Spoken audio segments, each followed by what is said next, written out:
All right, it is 6:30 on April 28th. The City of Council reserves the right to adjourn into executive session at any time during the course of this meeting to discuss any of the matters listed below as authorized by the Texas Government Code Section 551.071, consultation with attorney, 551.072, deliberations about real property, 551.073, deliberations about gifts and donations, 551.074, personnel matters, 551.076, deliberations about security devices, and 551.086, economic development. The City Council reserves the right to reconvene, recess, or realign the regular session, executive session, or order of business at any time prior to adjournment. All matters listed below shall be eligible for both discussion, action unless otherwise specifically noted. It is 6:30. We have 4 council members here in chambers. We have 2 council members joining us through GoToMeeting. We have full dais, and I am calling us to order. Council, thank you so much for being here. This is our second meeting that we have had with our council chambers closed and with the special directions, and I just want to, City Manager, if you will pass on thanks to you and your staff for the wonderful job that they've done providing the instructions for people to participate. Council, you are aware that we have 16 people who have submitted comments either for citizens' comments or for other items listed on the agenda. So clearly our community is well versed with the instructions and able to participate, and we're glad to have their participation. So with that, if everyone will please rise, we will say the pledges to both flags.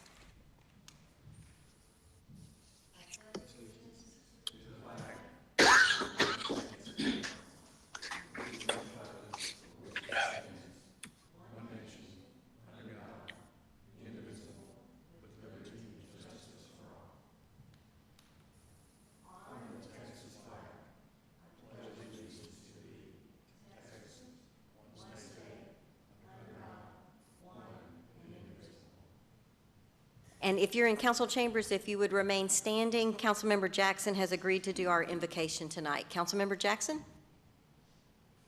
Let us pray. Dear God, each day we face lots of uncertainty around us, so many of us need prayers, but we look to you for hope, for guidance, and for strength. Tonight, I pray for those whose health is compromised by the coronavirus or face other health issues, and for those who suffer from the economic impact of the virus.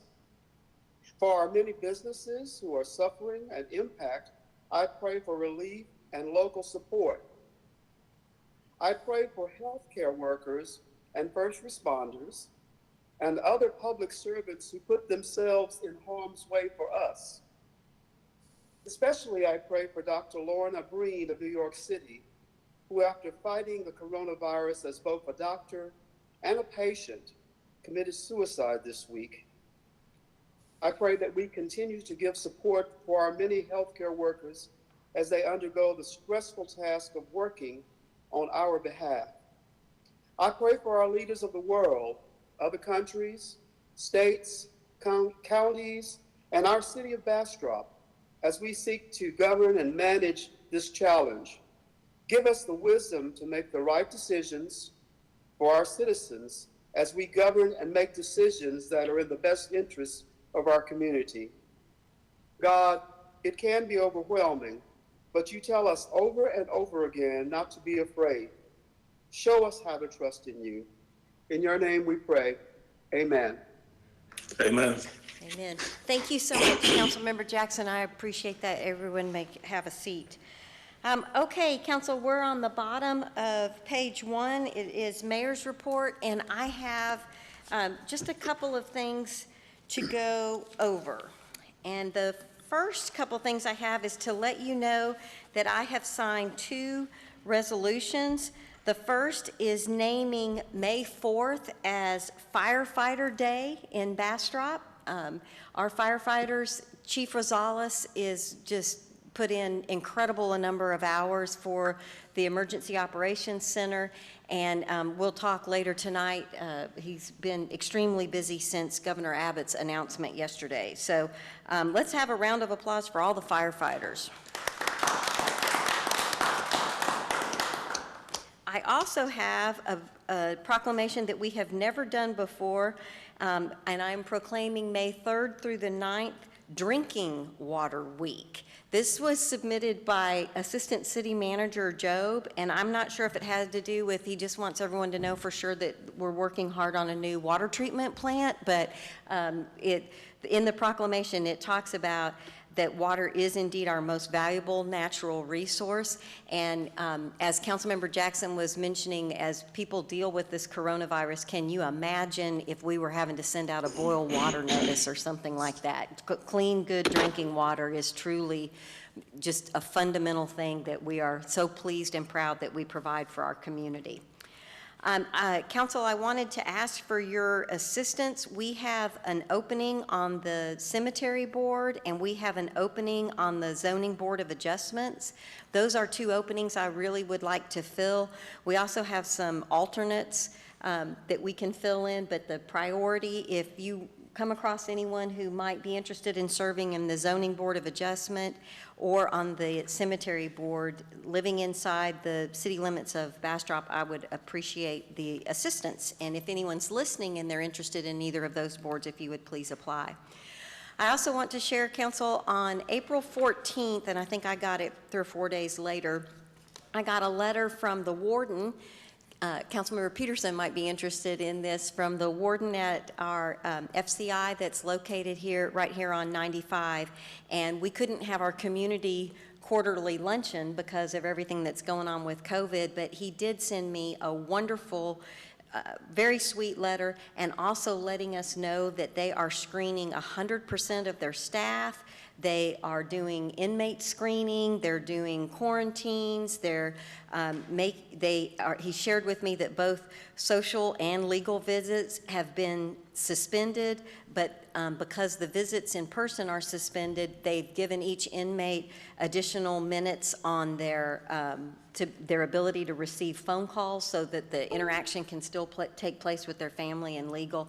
But basically, he was wanting us to know that things are fine over at FCI and that he was interested in them being a part of the community and to let us know if we needed any help. So just in case anyone was curious about that, I wanted to share that.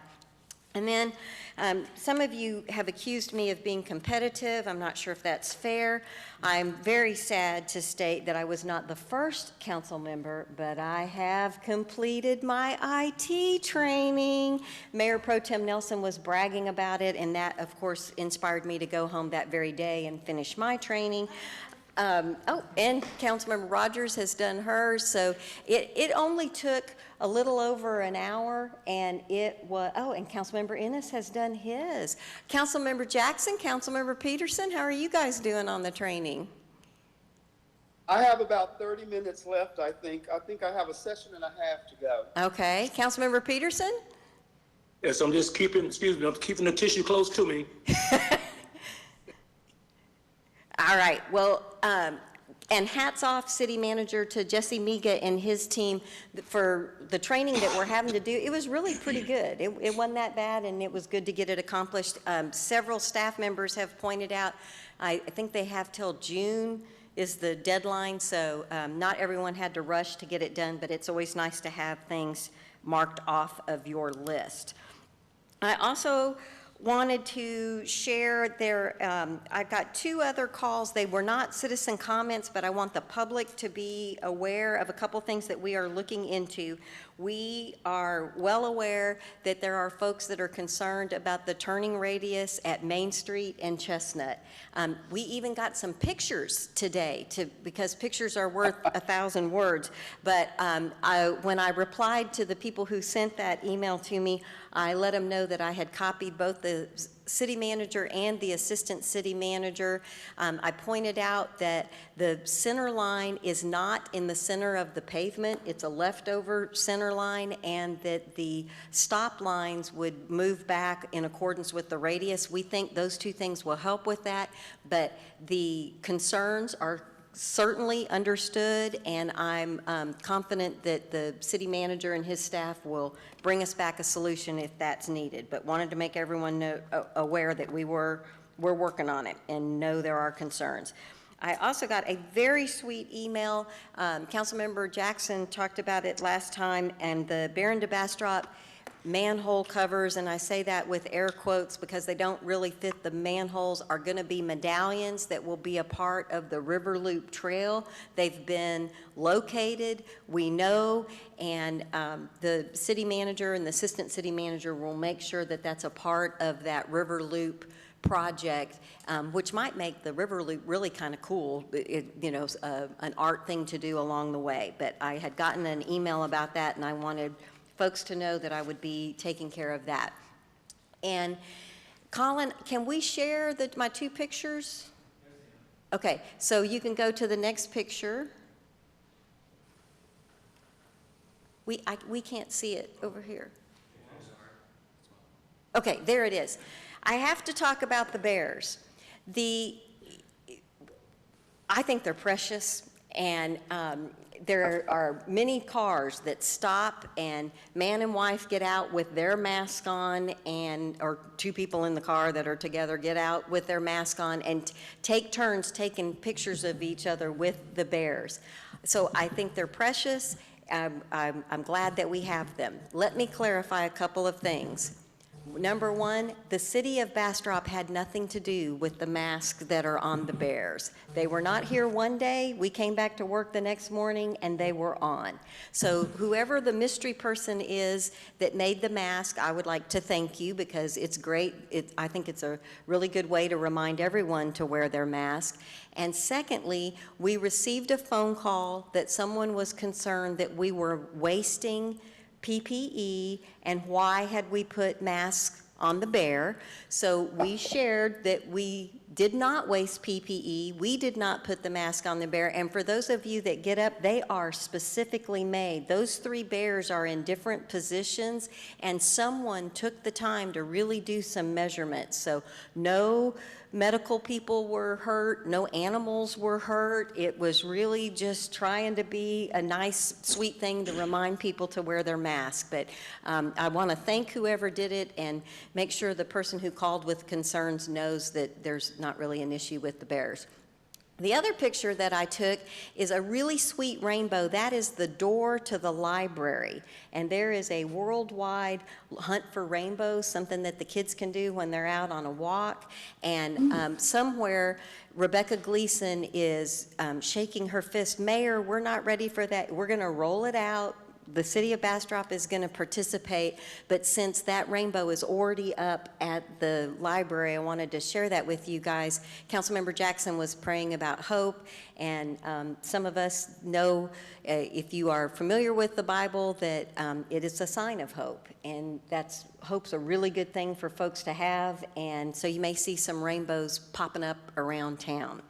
That concludes my mayor's report. So we are going on to page 2. We're on the top at 4B, and I'm going to start on my left. Councilmember Rogers.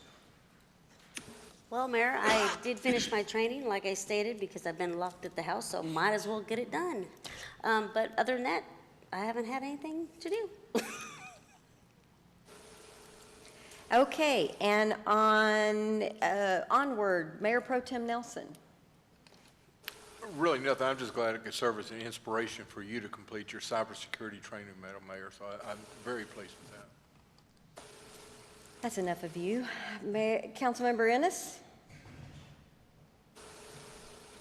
Thank you, Mayor. I only have one comment. The other day I was stopped by a citizen in my front yard, and their purpose for stopping me was to brag on Chief Nagy and to say what a wonderful job he's doing, how you see him everywhere, he's involved in everything, and I just wanted to pass those comments on to you, Chief. Thank you, sir. I appreciate it. Yes, sir.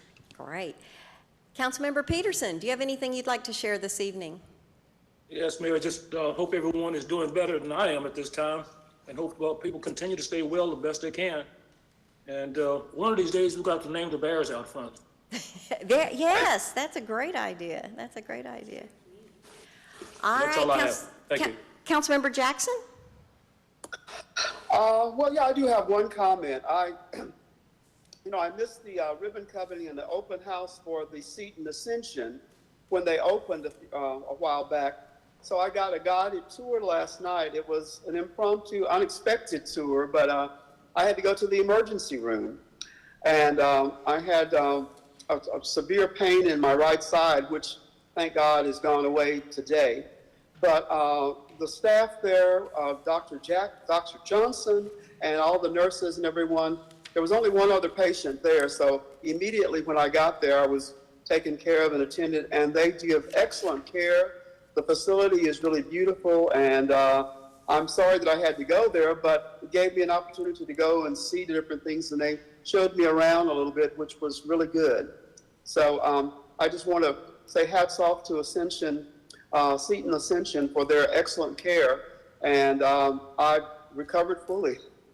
Well, we're glad to have you back. Thank you, Councilmember Jackson. All right, we're moving on to item 4C, City Manager's Report. City Manager. Okay.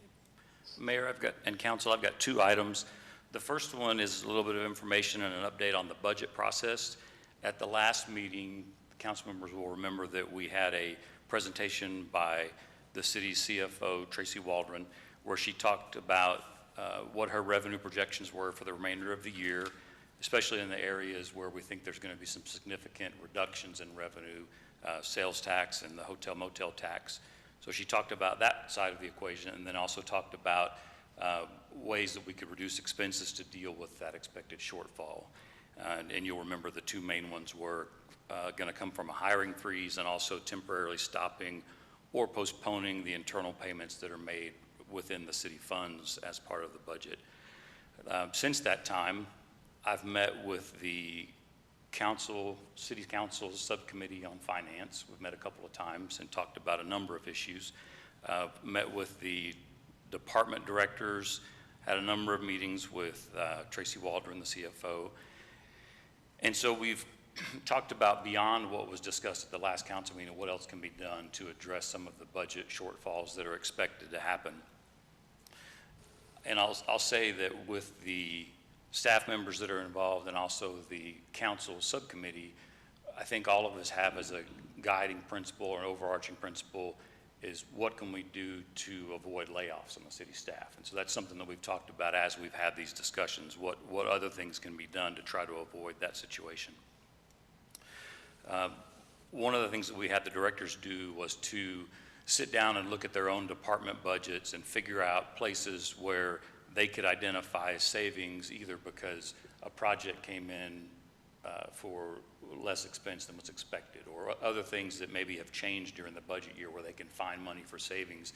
Those things are all being collected so that Tracy will have a list of those, so we have kind of the next level of past the big reductions we've already talked about, what are some smaller reductions we can make that might add up to some larger numbers. So we're preparing that list that should be helpful both in this fiscal year that we have to deal with some revenue reductions, but also next budget year. There's a good chance that this will also impact the next budget year. So those are all being put together, and our chief financial officer will have that list as they need to be used. And to be clear, I just had a conversation with the mayor a few minutes before the meeting. A lot of these reductions are what I would say they're not ideal in the sense that they are projects that need to be done or they are issues that need to be addressed, but they're issues that the staff members have decided can be put on that list in case they're needed, because maybe they can be delayed or we can alter the way we're going to do it. These aren't what I would call, this is not rooting out waste and fluff and that sort of thing. We're looking at actual projects that are important, but that we may need to postpone. Hopefully what will happen is that those items, if they need to be used, they can allow for additional reductions this year and also to help to make the numbers work in next year's budget. The good thing about this is that it's given the directors an opportunity to look through their budgets, their individual department budgets. We asked them to look at those as the city of Bastrop and not as the police chief or as the fire chief, and to look at it that way and not just what's best necessarily for your department, but what's best for the city as a whole. And so that's how they went through that.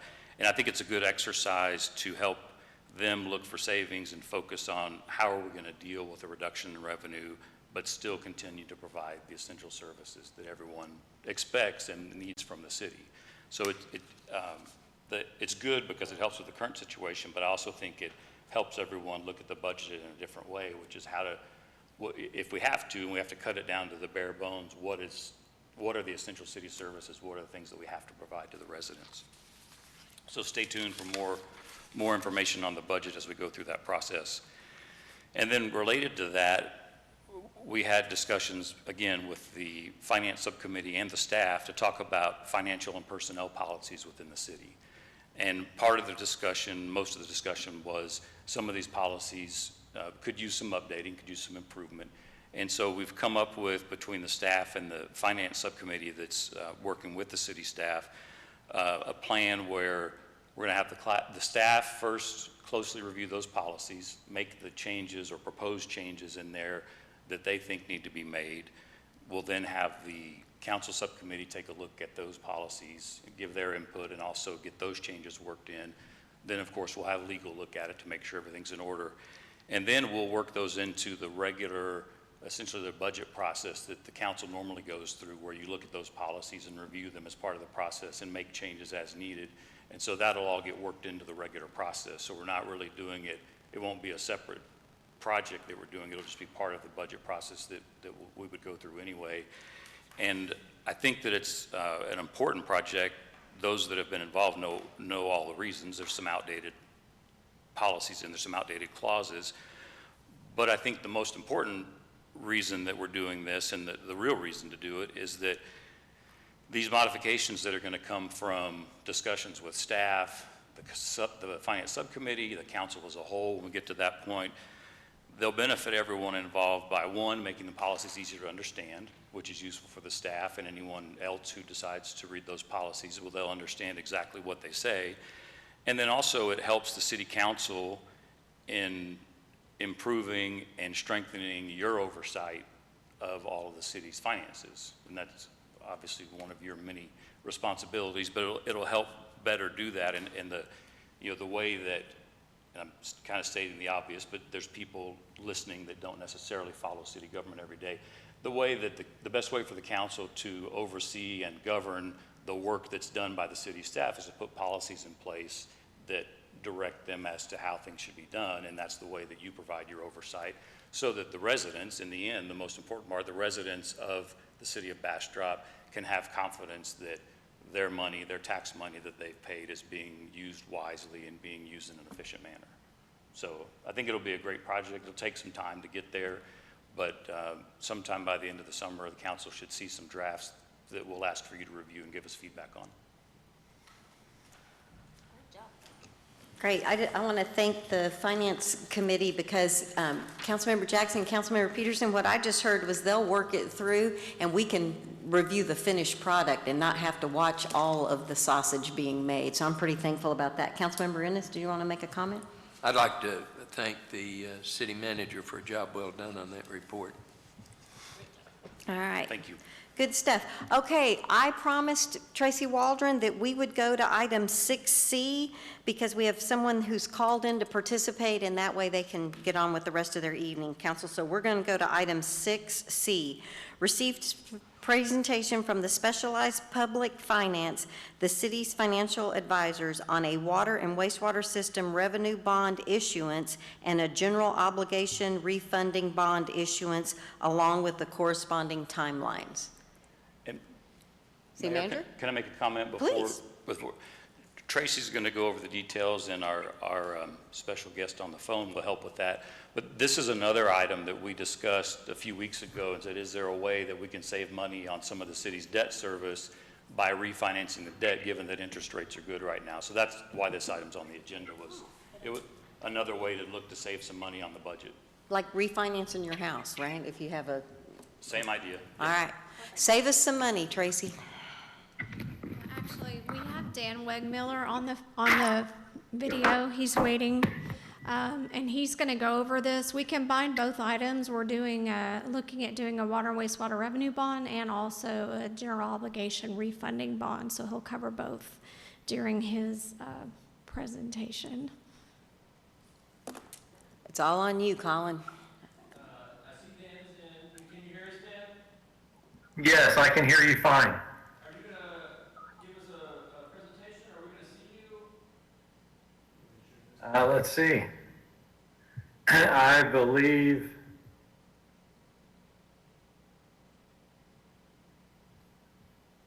Yes, I have just connected in. I believe so. There you are. There. Good evening, all. Mayor, council, city manager. I look forward to hopefully meeting you as well face to face soon. Dan Wegmiller with Specialized Public Finance. The presentation's pretty straightforward, as they've mentioned already. The first part of the presentation is just regarding the market. The bond market is kind of a little bit all over the place right now. One of the things that we've been seeing is a lot of volatility, and you hear about it on the news. The good news is the volatility is more in the secondary market than the primary market. The secondary market is where people who already hold bonds are selling and trading bonds back and forth. The primary market, where you all go to issue, the good news right now is that market is still very much in the lowest interest rate environment that we've been through over the last 50 years, really to the late 50s.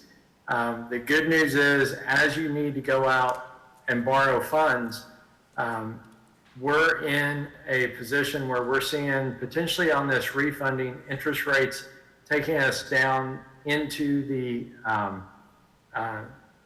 historic low levels. The presentation that's in your packet, I believe, do you all have that in front of you? Yes. So just taking you page by page, the first page of the presentation, again, is just a historical bond buyer graph. It's just a zigzag graph, which the far right-hand side, you can see quite a bit of volatility, but we're still in that low range, even though we've had some pretty good sized swings. So that is what leads us to slide number 2, which is preliminary refunding summary. We have 3 issues outstanding for the city. They are 2 2010 issues, 1 2011, interest rates that range from 3.625% to 4%. Our estimated interest costs that we think we could potentially see on this issue through a bank placement, where we just invite all the regional and banks around the country to bid, we think that interest rate will be somewhere right around 1%. So it's such a unique opportunity. If you had asked me a couple of years ago, we were applauding the 3% range. We wouldn't anticipate being where we are, but this is a $70,000 savings spread over probably fiscal 20 and 21. And at the end of the day, it doesn't always seem like maybe a lot of savings, but 2 things. Obviously, we're in an environment where savings is very meaningful for everyone. And number 2, if you don't take the savings, that's just extra money the bondholders receive. So we would propose moving forward with this. The savings are net of cost associated with refinancing this debt. The next slide is just a timetable. The refunding itself, the GO refunding, $2.4 million. We would propose to go out, solicit bids in the early part of May, receive those bids back late May on the same day as your May 26th council meeting. And I would either bring those or introduce those here virtually again. Unlike 2008, 2009, where we saw an economic or financial collapse that we did, this is not on the backs right now of the banks and investment banks like we saw back then. So the banks have actually been very aggressive looking for high quality You all have always had good, strong regional bank influence in the community, so we would anticipate hopefully having some good bids to come back on May 26th. That would lock in the savings at that time. If for some reason the market moves away, we would put this on the shelf and tend to it at a different time if we don't like the bids, if it doesn't create the savings needed. So we'll keep watch on that and bring an update or hopefully good bids on the 26th of May. Finally, as Tracy mentioned, the water wastewater system revenue bonds, this is something that's been in the works, been in the plans. That schedule also would come back to you on May 26th, hopefully with bids through a competitive sale. We will keep our eye on method of sale if we were to potentially switch to a negotiated sale. This market, again, is just, there are some nuances that we're just kind of living with week to week, day to day. But again, high quality.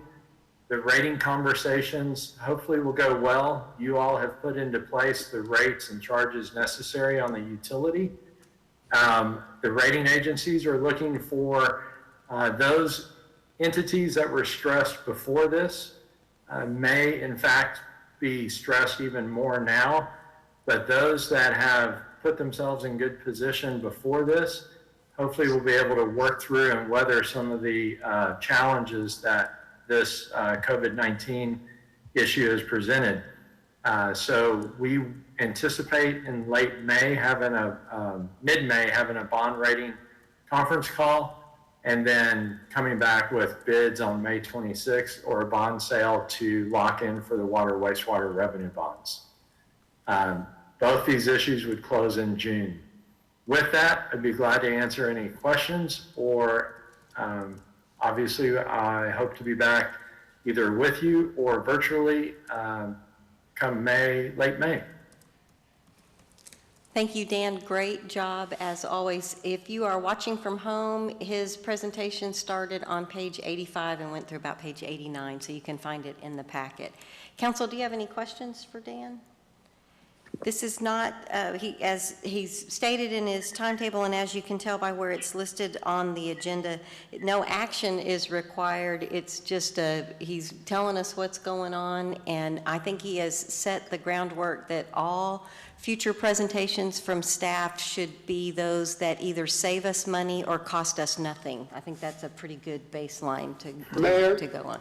Yes, council member? Oh, no, I didn't have a question, but I had a comment. I just wanted to thank Dan for all the hard work that he's done over the years with bonds and things. I feel like I've known him for a lifetime almost, but from the 80s and or 90s, with bond, in the days when you had to do bond trips to New York and all of that, he was very helpful in us establishing our bond ratings and things, and he has continued to do great things for the city of Bastrop. But I just wanted to thank him for sticking with us and helping us to achieve greatness with our bonds.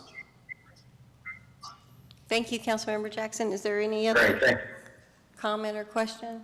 Councilmember Ennis? I sure am thankful we have a staff that is forward-thinking enough to find us that $70,000. Absolutely. Good job, CFO. Thank you, staff. Thank you, city manager. All right, he's good to go. Got his marching orders. Dan, enjoy the rest of your evening. Thank you very much for your presentation. Okay, council. Great, thank you all. We'll just go back up and go to 5A and go through the rest of the agenda. Is that all right, Tracy, or do you want to do your other stuff while you're here? Okay. All right, so 5A is receive presentation and discuss fiscal year 2021 budget priorities. City manager, is that going to be you or Mr. Job? Mr. Job is going to take care of that for us since he's... Turn on your mic because they can't hear you at home. For those at home, Mr. Job is going to take care of that for us. He's more familiar with the projects, as most of them are projects that didn't make it into last year's budget, and so we're bringing them back so we can have the discussion. And this is part of, and I guess I'd consider it somewhat of the kickoff of the budget season for council, because we're going to ask for your input so that we don't go off and build a budget that doesn't match up with what your priorities are. You would like to not waste your time. I think council would like for you to equally not waste your time. Right. Mr. Joe. Thank you, Mayor and Council. I will make this brief because you are familiar with the majority of these projects. We just wanted to take a little time to make sure that it's still a priority. So we scratched out a list the other day, just working together about street maintenance, the old Iron Bridge. We've talked about full-time fire. We talked about a feasibility study in the past. If you remember the drainage master plan, we pushed it this year. We want to make sure that's something we want to do next year because we decided to do the improvements for Gills Branch, which is currently in design and survey. We talked about the parks maintenance schedule, which is supposed to be built this year, along with the building maintenance schedule. And then we've had several discussions about sidewalks, streetscapes, and establishing corridors, if you remember, as part of the B3 code improvements. And then we've got about 40% of the streets that we haven't talked about at all, and that would be some sort of capital street program. Do we want to start working on that type of thing? So you're familiar with years 1 through 5 of the street maintenance. I know you've all seen this graphic at least a couple of times. What we have not done is fund year 3. We did fund years 1 and 2 with the 2018 bond issuance. As part of that bond issuance, in 2018, we funded the bridge. We funded the study for that. We funded several other items in this year's budget, but this was also took care of year 1 and 2. Okay, so hang on, I have a question. And I know you'll get to the bridge. In the bond, the way it's written, is that money only for the bridge, or we could spend that money on year 3 if we were looking for grant money for the bridge? And Tracy Waldron's smiling, and she doesn't always smile. Is that what Tracy would do if Tracy was in charge of the world?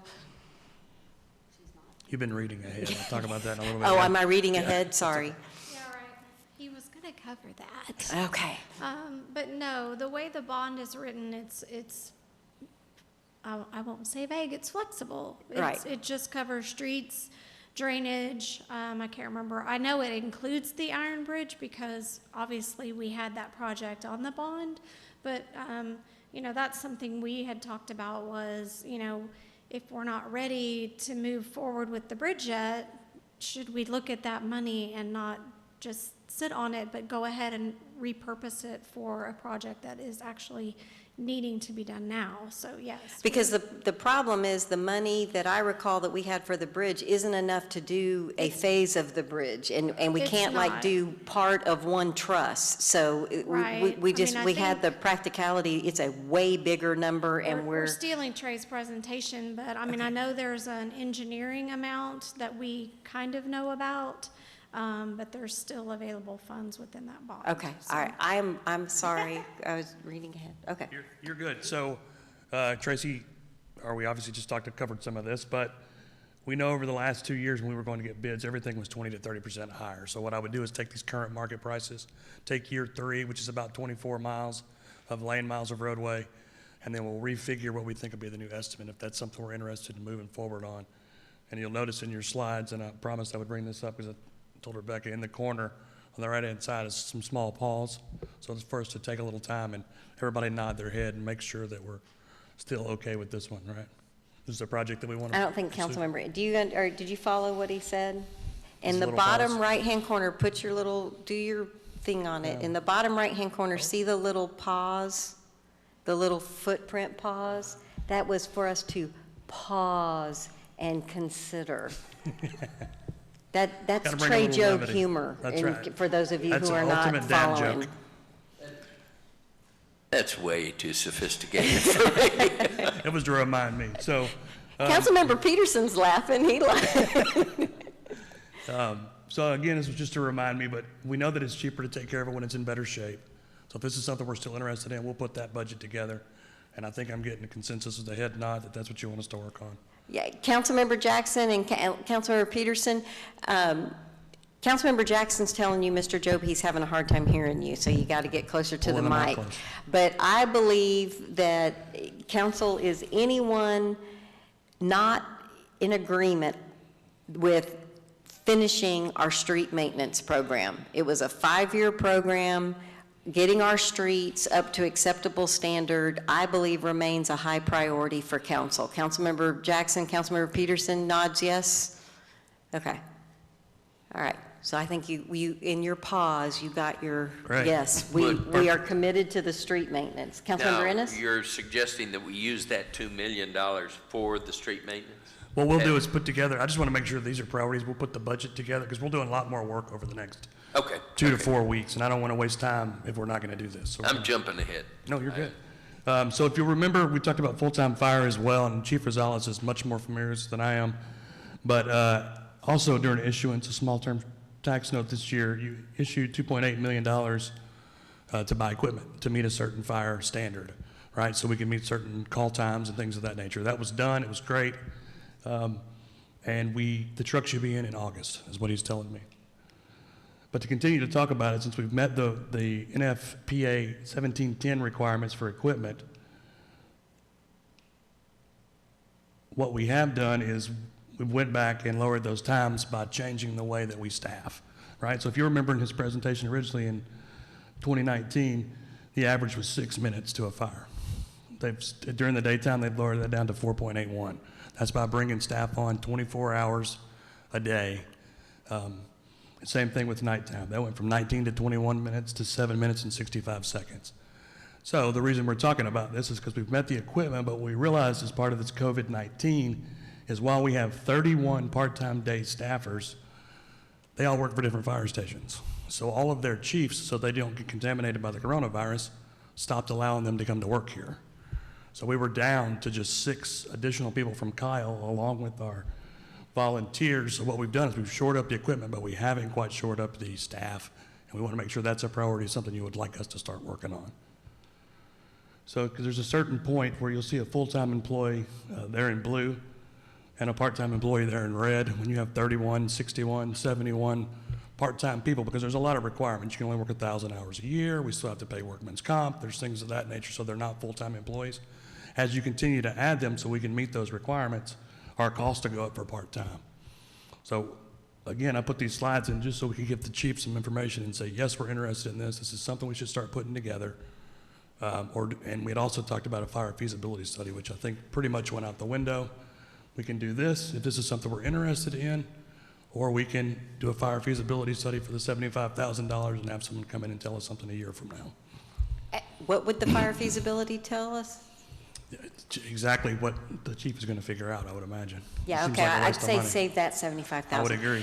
Is your chart, this is going to sound smart aleck, and I don't mean it that way. Are you saying that the crossover is somewhere between 3 and 4, that it's cheaper to have full-time than it is to have part-time? That's correct. The only thing it really needs to show is at some point the 2 lines overlap. Okay. And it is cheaper to And put I on didn't know full-time if it was staff. specifically at about 3.5 people. It's or not specific to the number of people, it's just specific to the 2 cross. that there's a point that they Right. cross over. That's correct. Okay, and just because I've spent a lot of time with Chief Rosales lately, my understanding, and City Manager, I know you'll make this clear in the budget, but we currently have in our budget the equivalent of 6 full-time employees. That's Is that correct? But we don't have 6 full-time employees. We do that with 31. shifts and people from other things. And so one of the conversations is, do we want to shift to 6 full-time employees? That's correct. And that's the whole living quarters and the equipment and all that kind of stuff. Yes, I think that's a good idea. Councilmember Rogers, what are your thoughts on that? Well, I guess I would like to know, and I know that we still pay the other firefighters. There's just a difference on whether they're full-time, like benefit-wise. So I guess if it's, how much more is it to actually hire them than BRs compared to pay them as someone, see what I'm saying? And I think that's what he's trying to show with this chart. There's a point that you Well, I understand the have. point. I just didn't know if there was a dollar figure that we had in mind, or are you going to bring So that dollar that's- figure back to us? That's Is what that we'll bring. So if we're still interested in keeping the 31 folks, we know what that expense is right now, and it's the 6.5 equivalent of people. And it's done. And it's done. If we want to run the numbers and say, hey, it's 6, and we have less equipment to buy now, because if you remember, it cost about $10,000 to outfit each one of those people. So there's some savings by not having part-time. We'll show you that. And it may come to a certain amount where you can staff, currently they staff 2 at night and 2 during the day. I think he would like to go to 3 because it meets the standard that he needs on his new equipment. So that would be a small increase. We'll run that number and show you the difference. And it may just be He'll run the minimal. numbers if we're interested, and then he'll be able to show you the numbers for I the would be questions you're asking. interested in knowing the numbers. You'd like to see the numbers. Mayor Pro Tem Nelson? Does that 6 FTE, does that include the chief and assistant chief? It does not. No. So it's 6 more. That's correct. That's right. So the administration, to administer a personnel listing of 6 to 8 employees is quite a bit different than administering a program that has 31 employees, whether they're part-time or not. Absolutely. So there's going to be some hassle savings as well as some cost savings on that. I would agree. Yeah, with cost savings with equipment and everything else. And then I really don't want us to underestimate the reality of what we've just gone through. There's a point right. that having your own staff is definitely an advantage. And in the conversations that we've had with the city manager, when the city manager works with the fire chief, it may come back to, okay, the best way to do the numbers is we go to 3 full-time equivalents and we still do volunteers for the other 3. You know, they may do a gradual, it's not just a switch on and off, but they'll do the investigation and bring back. And there is a grant program that we've heard about before called SAFER, S-A-F-E-R, and they those grants are made for cities like us where they help you with the salary, but then they wean you off as you're able to take other things on. And I should have shared with you during our mayor's report, the chief sent me a note asking if we could ask for congressional support. Because of the COVID virus, we're not the only fire department that's going through this, and there's a lot of folks requesting that SAFER money, and the U.S. Congress is considering putting more money in the SAFER. And so I immediately sent a note to Congressman Cloud's office and Chairman McCall's office, and have already heard back from Chairman McCall's that they are supportive of it, and then went on to say, and this will make Chief Rosales so happy, as if the city of Bastrop decides to apply for that, to please let his office know that he would be happy to write a support letter for us to get that grant. So Awesome. Really appreciate Drew Ross and Chairman McCall for that support. Yes. City Manager, did you want to add anything? Okay. So it sounds like everybody's on the, yes, y'all run the numbers and come back and make. Councilmember Peterson and Jackson, you're okay with them running the numbers of doing what makes sense with full-time fire?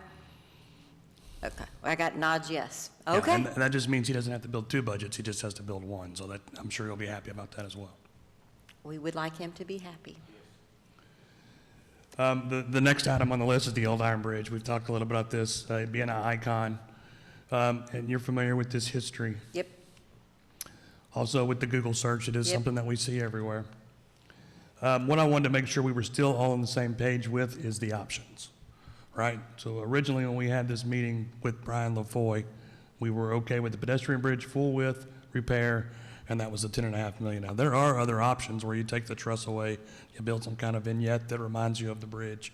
It's not the park, it's not, if we are still committed to this, then we'll continue to find the funding, and we may reallocate, again, like we talked about earlier, that $1.8 million towards the drainage and the street projects.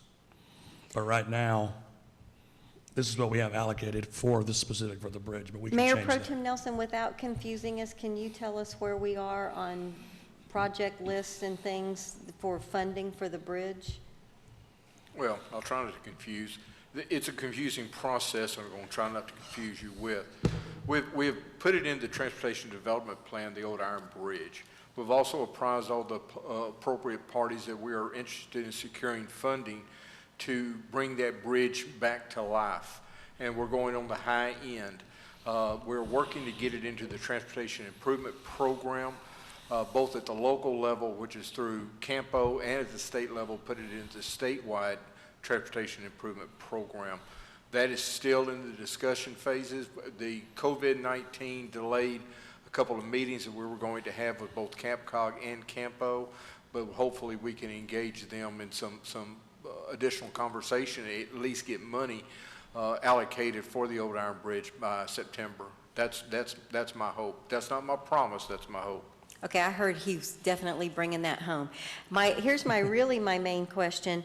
Is there amount of money that we need to be able to commit as a city to get that grant? Are we going to, like, I don't want us to give up the bond money for streets if that's the money that if we don't have, we can't get a grant.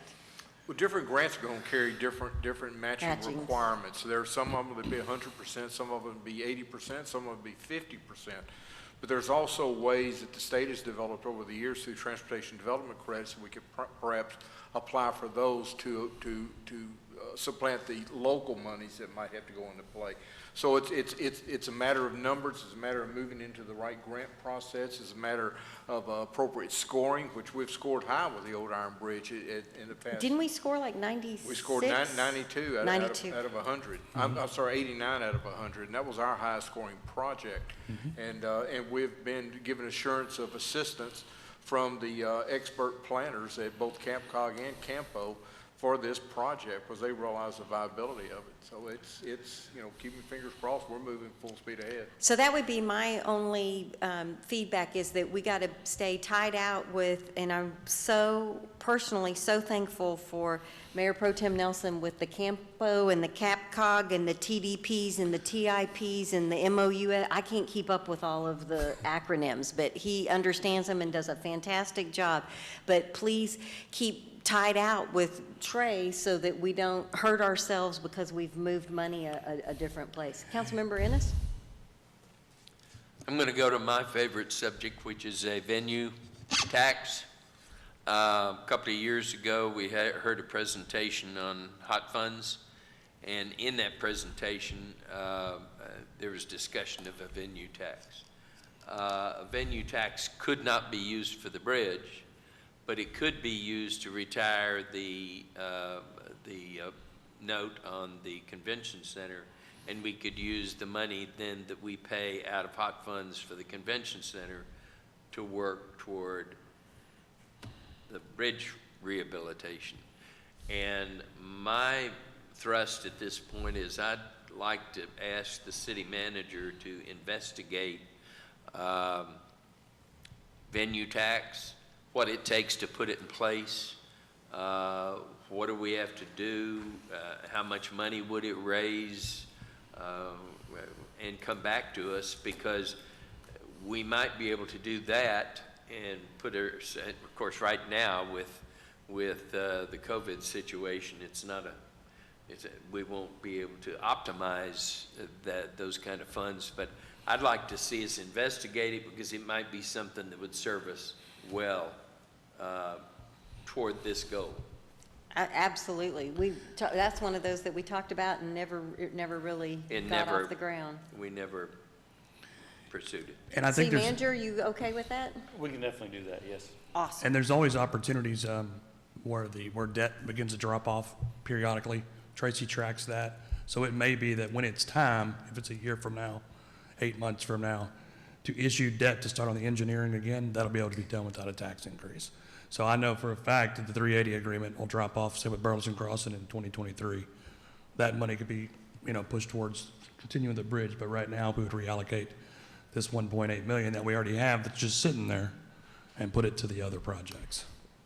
Yeah, we did. I think at the end of the day, what council's telling you is, yes, we're committed to the street maintenance, and yes, we're committed to the bridge. And thank you, Mayor Pro Tem Nelson, for that update. I think that's some of the work that, if you're not at those CAPCOG meetings, if you're not a part of those discussions, it's like, well, they're not doing anything. But there's a lot of work that goes into it, and I appreciate you giving us the update. Councilmember Ennis, are you cool with that? Yes, I am. I have one quick question, and it's because I don't remember the difference between the pedestrian bridge and the deck park. Is there just not much difference? The main difference that I recall, and it's been a while since I've looked at the at the report, but they would actually take away some of the decking. So instead of having I believe it's right at 18 to 20 foot wide now, it would be somewhere in the neighborhood of 10, right? And you would fill that space with iron. So there would be a gap. Basically, instead of keeping the whole width of the bridge, you remove all the concrete, which lessens the weight, which lessens the need for more metal, things of that nature. So they don't have to build everything, they just repair a few instead. Okay, thanks. That's why it's the $500,000 less. Right. Because we talked about Well, is the pedestrian, what were you describing? Because it's, You talk about, there, again, option one was to keep it the full width, right? they The both deck- say full width, That's though. right. But the deck park had some improvements, or some dead loading and some movement. I thought Right. the deck So park there's a was little for more- dead loads. Right, there's a little more structural stuff that needs to be done. The demolition for the trusses was like I said, a vignette. You wouldn't have that same iconic look unless it was something that was very lightweight, things of that nature, and you would have a narrower path. That's the one I was talking about, which is why it's so much cheaper. But I think, again, everybody's interested in repairing the bridge to what it is. Well, what my recollection is it was two different projects in there. One carried a little bit more cost to it. One was strictly making it just the pedestrian bridge that it is, and the other was turning it into some sort of draw, such as making it part of a park system. Yep.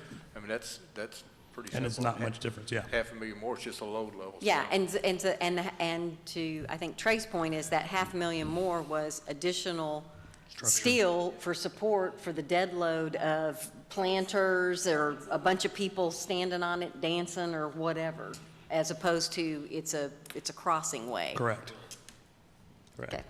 So we talked about the drainage master plan. But if you can find us 10 and a half, find us 11, and we'll go for the whole deck park. So feel free to find us 11. Okay. Budget dust. Everybody cool? Councilmember Jackson, Councilmember Peterson? Yes, let's do the bridge? Okay. Yes. All right. All right. So, again, we talked about the drainage master plan. That was in it was in this year's budget, sorry. It was Yes. included with we were going to spend $465,000, and I talk about that on the actual, in the next slide as well, or the next couple of slides. The drainage master plan is something local. What we need to do is identify and develop flood mitigation solutions, prioritize some CIP things, much like we're doing with Gills Branch and the channel improvements. But you need to establish a maintenance plan and make sure that we have the foundation for some kind of drainage utility. Because once you get that ditch, that 60-foot cross-section, you're going to need some equipment and some time to maintain it. So this would give us the maintenance plan for the entire city and do mitigation on some local flood improvements. It's got the tasks in there that are listed from the original order that we did. I just want to make sure this is something we want to continue to move forward with. The cost is pretty small overall. I think it was around $265 as part of that $465,000. But what it does is it gets us a step forward. I just want to make sure we want to continue that. It seems like the next logical step. Was this the one that we said, don't do a little bit of several projects, get something done? That's right. So in the November 2019, they decided to reallocate the money. We had this 465. It included like a 60% plans of Gills Branch, so we could Yes. apply for grants, and it had the drainage master plan. Well, we cut out the drainage master plan, so I want Yes. to add this into next year's budget and make sure that's still a priority. I think it is. It should be, but I wanna Yes, make but sure I we're on the also same think page. it's, again, the first thing that'll get bumped if we can't fund something. Right. I understand. But again, it's just a. But we gotta get it done. That's right. Everybody that way? Get it done if we can afford it? Councilmember Jackson, Councilmember Peterson on the master plan? Okay, they're both saying yes. So again, this is the Gills Branch drainage improvement. They all kind of roll together. We're at 90% of the survey work being done up and down Gills Branch. Just to give you a reminder, it's from 71 all the way to Highway 95. And we're hoping for the some grant project. money on this deal. We are open for some grant money. We're getting close, and we'll have something for you this summer. I've talked to Paul a couple times actually about when we can give some presentations, come back and talk to council. But with what we have going on, we've just pushed it off for a month or so he's still gathering info anyway. So this is one with Gills Branch that some of that bond money, or not bond money, but grant money, was looking for shovel-ready projects. And we need to be getting this thing shovel-ready We will, yeah. so that we can, and if that's one of those that, city manager, we want to consider hiring a grant writer to make sure we have a really good grant to get this money to finish the drainage improvements on Gills Branch. That is, anybody opposed to that? Everybody okay with whatever needs to be done? We want that was the crazy money, and they were That's right. looking for shovel-ready That's projects. And this one met the threshold of projects they were looking for, and we need to, in my mind, that's a check mark. We need to make sure we get this. Yeah, that's correct. We will apply for the grant money. Again, you know that takes time, things of that nature, but we're all good. This is still a priority, and we'll also look at ways to fund it. So part of that $4.5 million is we still have to come up with a match. So that'll just be part of this budget. We'll work that in. Yes, and I understand how busy you guys are, and that's why if this is one that we need to look at a grant writer to go after that money that doesn't have a match or has a really low match, I think that's a really good use of a grant writer. So Mayor Pro Tem Nelson? Yeah, the priority remains. How we fund it is that as opportunities present themselves is going to be a determining factor of when it gets built, but the priority is still there, or when it gets improved. The priority is still there. Yes. Hey, I figure we're just going back to building the budget. Yep, good questions. We have again, this is part of our work plan. We have a 10-year parks maintenance plan and a 10-year building plan. They've already been built. I want to do a little more refinement before we bring them back to you. But as you know, a lot of these buildings, this one here, I think is right around 11 years old. Things start to break, ACs have to be replaced, things of that nature. That item has never properly been funded, right? So there is a liability that we don't know. There may be 4 air conditioners go out, for example, in 4 different buildings, and they average anywhere from $20,000 to $40,000 each. And that's kind of a surprise. So what I'd like to do is bring back something to you and say, here's our plan. It's $15,000 a year that goes into this fund, and here's what happens, a lot like the VERF. But before we dive into all that work, if we want to push this another year, I'd like to know. So, I think it's worth looking at. In council, everybody okay?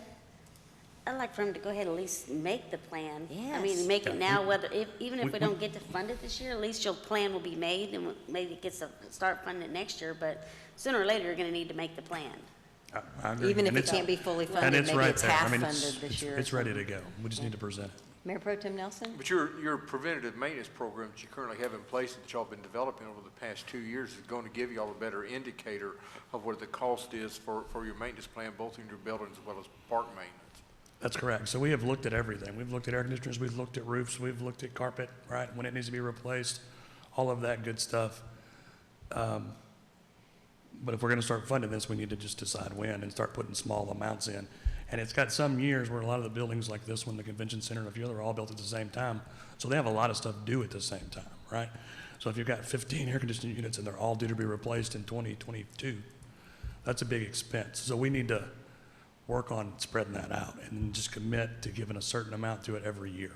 And then Pay if me it- now or pay me later. that's It's all, usually yes. more later. But it's Yeah, a lot of absolutely it work, is. so I Yeah. want to make sure that we're still on board to do that this year. Yes.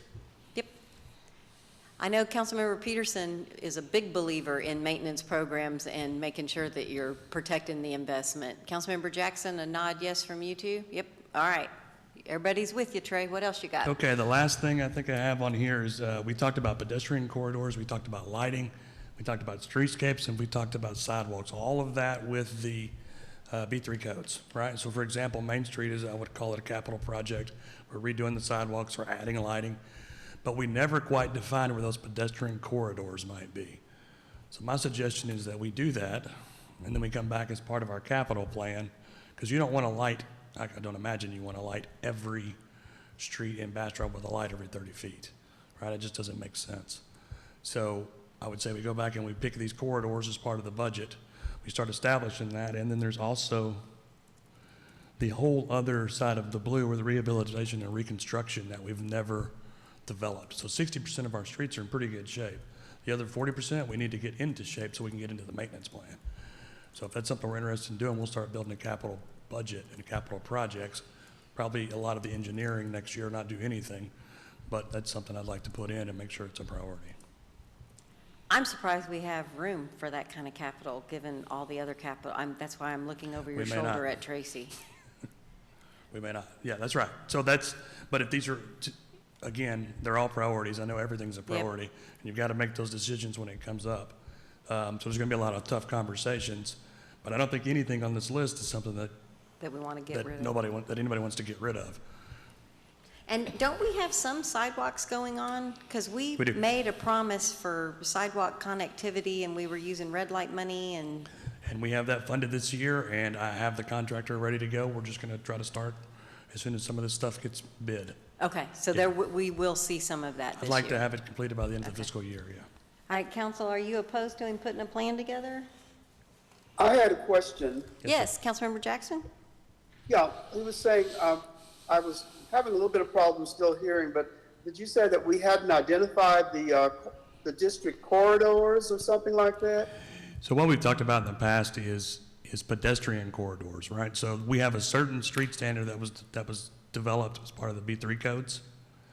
And with that standard, it calls for a light every 60 feet. It calls for a tree every 60 feet. And as we do our capital projects, I don't think every neighborhood needs a light every 30 feet, right? Some of it's more residential, it's zoned differently, it needs to be a little darker in the evening.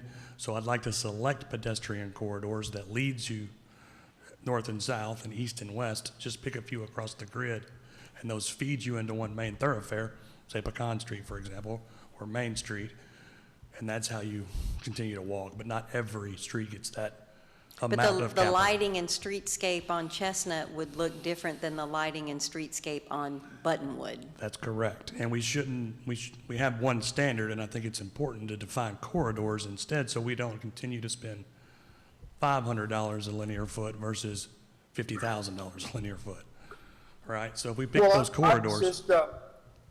My question was about the corridors because we have the bookends and we have those particular entrances to the city that I think we need to take some consideration into that, especially since we've got the Walk of Medallions on Chestnut and we've got those bookends there at 95 in Chestnut, and then across the bridge we've got those other entrance signs over there. Are those things that we're going to incorporate into this sidewalk project?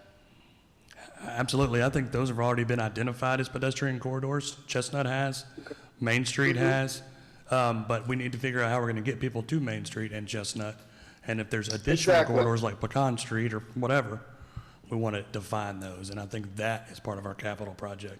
And the other streets are different looking streets. It's just the gateways to the city. We needed to, in case, and particularly since we have those medallions on Chestnut, if we want to encourage people to walk and to visit those and to see some of the things, we need to make sure and have those accessible. I agree. Okay, thank you, Councilmember Jackson. I think that's a part of the plan he's talking about, making sure we encompass everything. Councilmember Peterson, did you have any comments? Just, Mayor, thanks. Just one comment. I'm glad we're keeping these priorities on the books because if we had been doing maintenance in the past, as we should have, we wouldn't be as far behind as we are now. But I'm glad we're addressing these issues and want to continue with these priorities and keep up the maintenance on the areas that we have now. So I'm just glad to see this carry on, but we also definitely want to keep up with the maintenance on what we have. Thank you. Thank you, Councilmember Peterson. All right, is I'll that take it? any questions, or One other thing, if I may. Sure. Mayor. Now, is this since I've seen sidewalks and streetscapes and lighting, we had also previously made a commitment to extend the sidewalks to the north end of Bastrop because of some of those neighborhoods and things. Is that in this particular budget, or is that something different that we're working on? No, sir, that's not in this capital plan. That's what Mr. Job was confirming he's got bids on, and that work should start in the next few weeks, next couple months. Okay. We awarded a sidewalk contractor originally. We have awarded a sidewalk contractor, and We just need to get started. and it's funded this year, so that's separate. That's a different project. Okay. I'm just having a problem hearing some of it. That's why I was wanting to make sure and clarify. Okay. Perfect. Thank you. Any more questions? All right, anything else?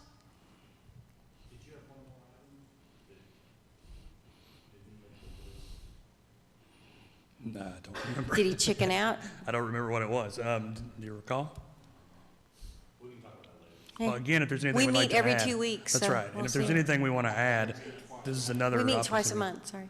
Yeah, so if anything else needs to be added, this is an opportunity. So if you do want to put a list together, give it to the city manager, we can weave that in as well.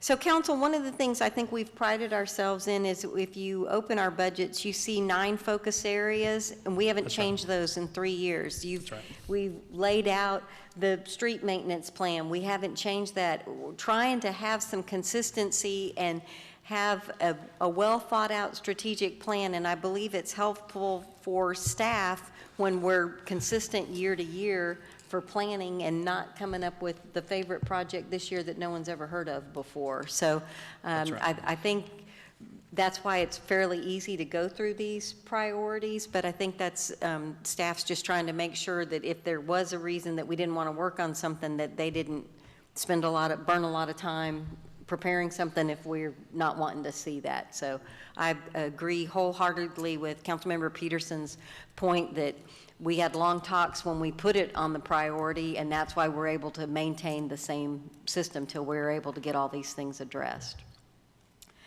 Okay, the next, and this was just on for work session, so there won't be any action on that. Going to item 5B, discuss developing a plan for private initiative to program and operate the city's rodeo arena. And I believe that's Mr. Job again, is that correct? Mr. Job? Still me, Mayor, so, Oh, sorry. I'd like to pull this item. Okay. We're happy to pull it. All right, that'll be pulled. next. Moving on to item 6A, receive presentation on the unaudited monthly finance report for the period ending March 31st, 2020.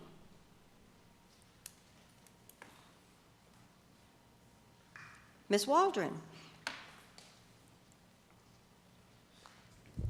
Good evening again. So the report that's in your packet, there are a few warnings on a few of the revenue items, and I'll go over those. These economic indicators are a month or so old. That's just the way they are when I pull them, and obviously that will probably change next month or the next month. So we're looking for that. We're exactly halfway through our fiscal year. Wow. On the revenue side, we have a few funds that are running below, short of forecast, but they're really just in warning categories. We're keeping an eye on them. And the cemetery, or, lot sales are always a projection at the beginning of the year, so. On the expense side, everyone is green and positive, and we will continue to watch year-to-date to forecast. I did put in my notes, it may have just been under the general fund, that next month when I bring the report, we will be putting in some of those forecasted estimates that we've talked about. And so our forecast as a whole is not going to equal the budget because we're not forecasting that we will actually receive the full budget amount. So that will be updated next month. The general fund is, 5.5 positive overall. Our sales tax is running about 1.5 above forecast. And property tax is still running a little behind, but I still have faith that over the next couple of months that will catch up. We're still seeing money coming in, and so it's just a little bit further out than our forecast projected. The water and wastewater revenue, holistically the fund is about 11.5 net positive. On the revenue side, they're actually running almost 4.5 positive actual over forecast. And the electric fund is positive, and their revenue is running a little behind the forecast, so we're going to continue to keep an eye on that fund. Hot tax fund holistically is doing well. The tax revenue is in warning category, and I anticipate that one, we will also update this one as far as our forecast is concerned next month. Yeah, I think that we didn't, if you will recall, Council, we didn't do the emergency declaration until the 16th of March. Mm-hmm. So although she's got March's numbers, I don't think that was a full month of impact. So I think it'll be No, I think month. April we will see some movement and some changes. I was pleased to see March in such good shape.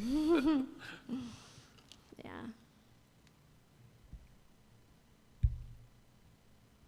And that's it. All right, that's it.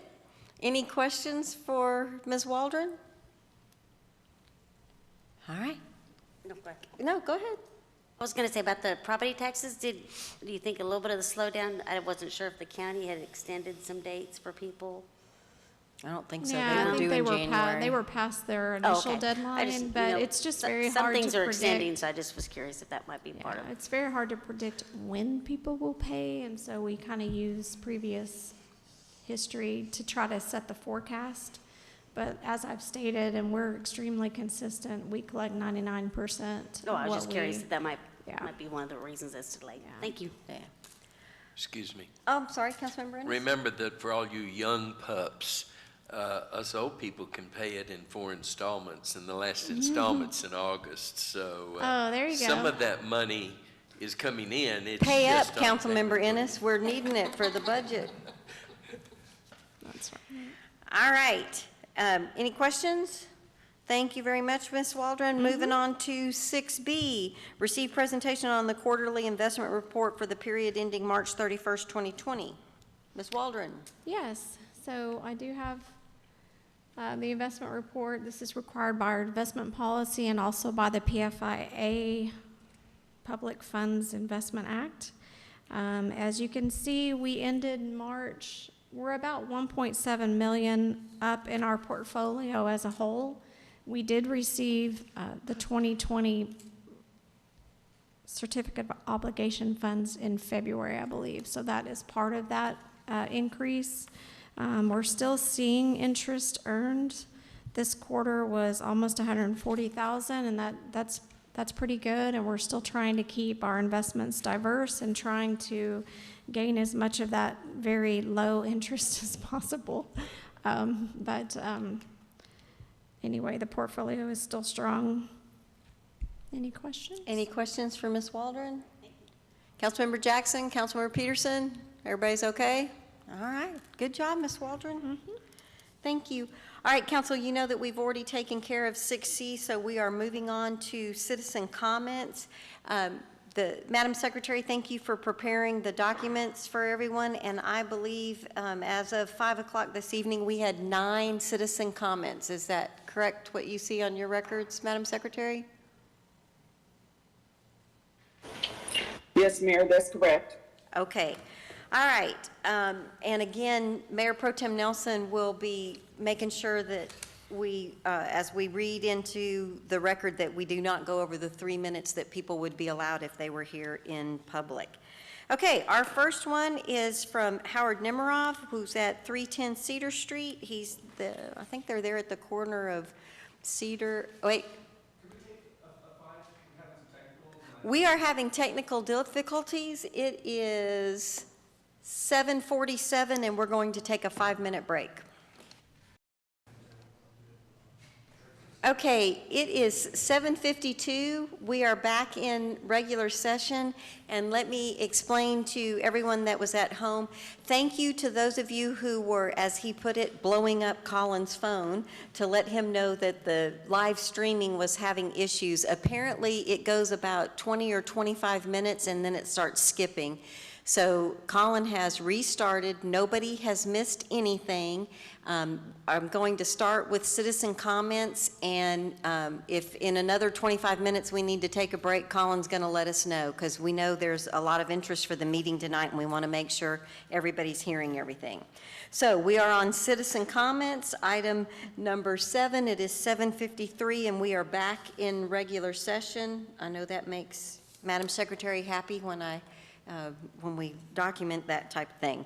Our first comment is from Howard Nemerov at 310 Cedar Street, and it's Cedar and Wilson, I think, is where he lives. But he says the following: considering that Bastrop State Park and Bastrop County Parks are open for exercise-related activity, it makes sense to do the same for Bastrop City Parks. Thank you, Mr. Nemerov, for your comment, and we will be discussing that on item 9A. The second person that submitted comments is Heather Larson, And I called Miss Larson today because the address that she submitted was Smithville, and she confirmed that she lives on Gresham Street in Smithville, and her comment is as follows. I recommend that libraries be open for to-go book checkout. People can easily check out books online and call ahead to pick up, similar to grocery pickup. The schools are closed and people are forced to homeschool without all of the resources. We rely on books weekly but have limited access to books. The books apps that the library provides has wait times of 3 to 6 weeks on books. Also, parks should be open. Kids and adults need exercise at this time. Also, outdoor time is great for mental health. If you are worried about parks being a place where virus spreads, keep playgrounds closed and public bathrooms closed.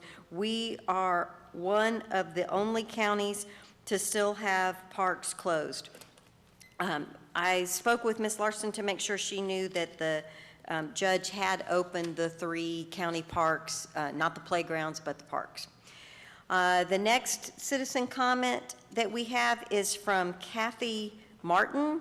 She is at 405 North Belinda Street here in Bastrop. Her comment is as follows. I believe the park should be reopened smartly. Walking paths should be allowed. If you wish to keep the bathrooms locked up and the playground closed, that's fine, but people should be allowed to walk on the paths and have access to the river. I also believe that dine-in should be allowed at restaurants.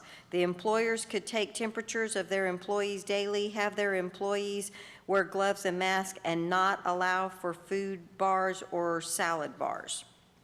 Thank you, Ms. Martin. The next comment is from William Martin, also at 405 North Belinda Court here in Bastrop. I think it's time to start opening things back up. Parks, restaurants, other public places where responsible social distancing can be maintained, or the wearing of masks if appropriate. I personally work in one of the essential businesses in Bastrop and go to work every day. We take our employees' temperatures. Everyone wears masks when in close proximity. This seems to be working very well for us. I think with common sense, we can start opening our economy back up before we do any further damage. Please consider those citizens who have not received a paycheck now for a month or longer and the impact this is having on their future. Again, with common sense and social distancing itself, in my opinion, it's time to open back up. I believe Mr. Martin submitted this perhaps before Governor Abbott's press conference, but we will be talking about this on 9A. The next comment is from Jennifer Franks at 1242 Highway 71 West here in Bastrop. I would like the city to begin to reopen parks, specifically the dog park, which is directly across the street from the police station, making it easily monitored. Before it was closed, regular attendees were already following all social distancing guidelines. This park is not a hot spot for children. It is primarily adults. We would gladly follow any guidelines, including no minors, social distancing, sanitation of chairs, face coverings, and any other group size restrictions. Thank you, Ms. Franks. We'll talk about that on 9A. Colin Hamilton, also at 1242 Highway 71 West, number 410.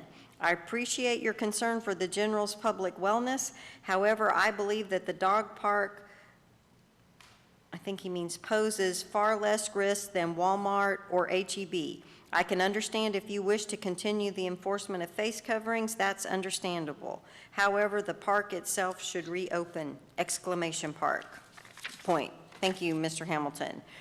The next comment is from William Wise at 1410 Willow Street here in Bastrop. When will Fisherman's Park be opened, and is the park status available to look up on the internet? Thank you. We'll talk about that on 9A. Thank you, Mr. Wise. Next comment is from Luisa Velez at 138 Guadalupe Street. We need more aggressive testing in this county. CPL is running all our tests, right? Well, ask them about this test. And it's an email address, abbott.com, core newsroom, product and innovation, Abbott launches COVID-19 antibody test. They should be up and running them soon. Test the clinically diagnosed people and correct the counts. Let citizens really know what they're dealing with. I tried to reach out to Ms. Velez because she had a phone number, and I was not able to leave a message. But if she's watching tonight, I would encourage her to call the county's hotline at 512-303-4300. The city of Bastrop is not in charge of testing, and you need to reach out to the county offices, and they will share with you the testing criteria. And then the ninth comment that we have on citizens' comments is from Marie Blazik. She is at 400 Oak Street here in Bastrop. Her comment is as follows. Good evening and thanks for your time. As regards the Piney Creek Bend subdivision on Carter Street and erosion control, the project has entered its second phase of construction and things are happening fast. It is critical that those responsible for overseeing the groundwork on the acreage that affects drainage pays close attention to silt runoff. During the current first phase, there has been mitigation for silt through a single row of silt fencing. This worked in the flatter areas and did not work so well in the deeper drainage ways where the silt simply built up, overflowed, and crushed the fencing and ended up in the field above Piney Creek. In one section, it built up by 10 inches. Quite a bit, I think she meant bit, of silt invaded the creek itself, but it did no obvious damage. The new phase is different in that it has been built much closer to the creek in some areas and could release much more runoff. The builders, KB Homes, appear to have hauled in a colossal amount of dirt within 50 yards of the creek, elevating the landmass by 8 to 10 feet. The only runoff protection at this moment is a single silt fence, a small pile of rocks, and 15 by 2-foot rock filter in a 25-foot drainage area. I have spoken with Jerry Pallady and Curtis Hancock with the city's construction supervision office. They have been polite and attentive. The purpose of this letter is to reinforce the need to provide greater erosion control for the drainage area due west and slightly north from Linden Street. This will require effort on the part of the developers, which neither I nor the citizenry cannot hope to exert. The area of the creek in question is particularly lovely, with a 50-foot wall of ferns and lovely seepage and even a babble in the brook. I've described its whereabouts to both Pallady and Hancock. They should be able to locate it easily. As some of you will recall, I and several other residents of that general neighborhood strongly objected to the building of 171 houses next door. My only request is the creek remain lovely for the future. Thank you, Marie Blazik. City Manager, I'm going to entrust that you will take care of Ms. Blazik. That ends our citizen comments, and thank you to the 9 citizens who participated in that. I'm going to do the consent agenda because it's pretty fast, and then we're going to go straight into 9A, which will cover most of the topics that were brought up by those citizen comments. The consent agenda has 2 items. Council, is there anybody that wants anything pulled from the consent agenda? Hearing none, I will read them. Item 8A, consider action to approve City Council minutes from the April 14th, 2020 regular meeting. And 8B, consider action to approve the second reading of ordinance number 2020-07 of the City Council of the City of Bastrop, Texas, adopting a water conservation plan in accordance with the Texas Commission on Environmental Quality and Texas Water Development Board regulations, providing for findings of fact, enactment, repealer, severability, effective date, and proper notice and meeting. Council. Move to approve. Second. I have a motion to approve from Mayor Pro Tem Nelson and a second from Council Member Ennis. Madam Secretary, if you will call the roll. Mayor Pro Tem Nelson, Yes. Councilmember Ennis, Yes. Councilmember Jackson, Yes. Councilmember Rogers, Yes. Councilmember Peterson. Yes. Thank you, Council. The motion passes unanimously. We are moving on to item 9A. Consider and adopt on the first and final reading ordinance number 2020-11 as an emergency measure ratifying temporary emergency orders enacted by the mayor in her capacity as emergency management director in regards to the current local state of disaster for the immediate preservation of the public peace, health, and safety. Council, I have not signed any emergency orders since our last council meeting, but I did ask for the city attorney to prepare an order, and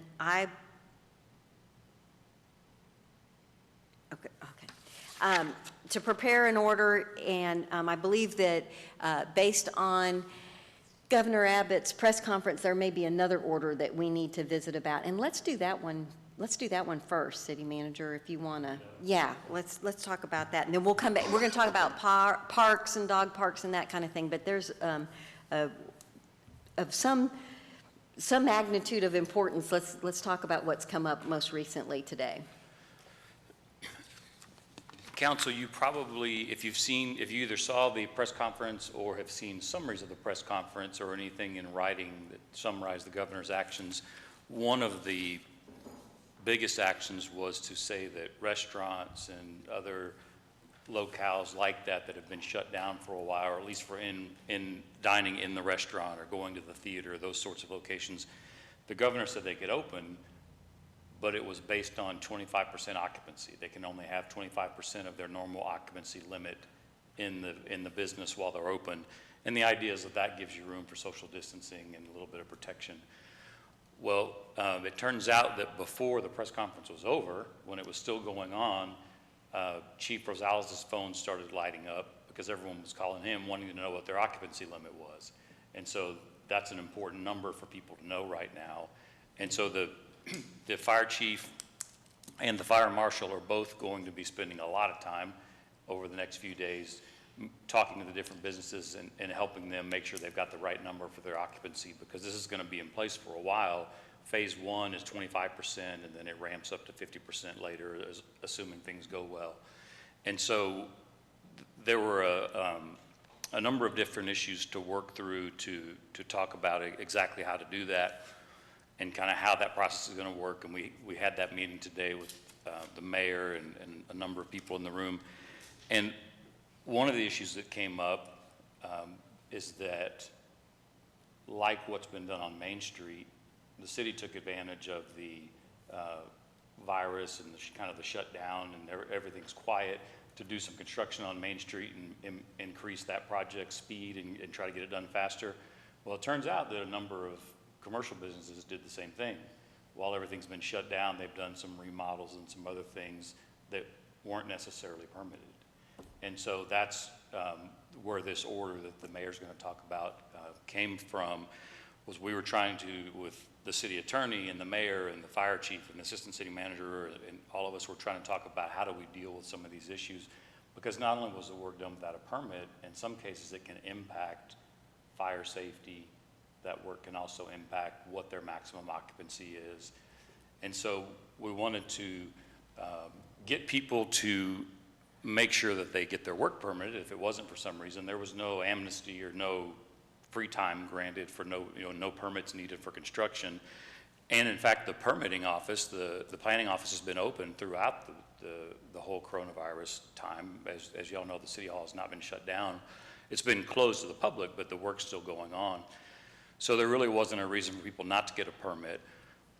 What we decided was we thought it was a good idea to actually set up a grace period and let people go ahead and come in and ask for their permit that they should have gotten before they did the work, but have a grace period in place to incentivize them to come in, a grace period where they wouldn't be charged penalties and extra fees like you normally would if you do something where you do the work before obtaining the permit. And so the order that I think the mayor will explain in detail here in a second addresses that issue. And it also does a couple of other things. It sets up that period so that people can come in without having the fees, extra fees charged, the penalty, which just for council's information, since y'all don't deal with this every day, the fee or the penalty if you do work without a permit is that you have to pay double the cost of the permit.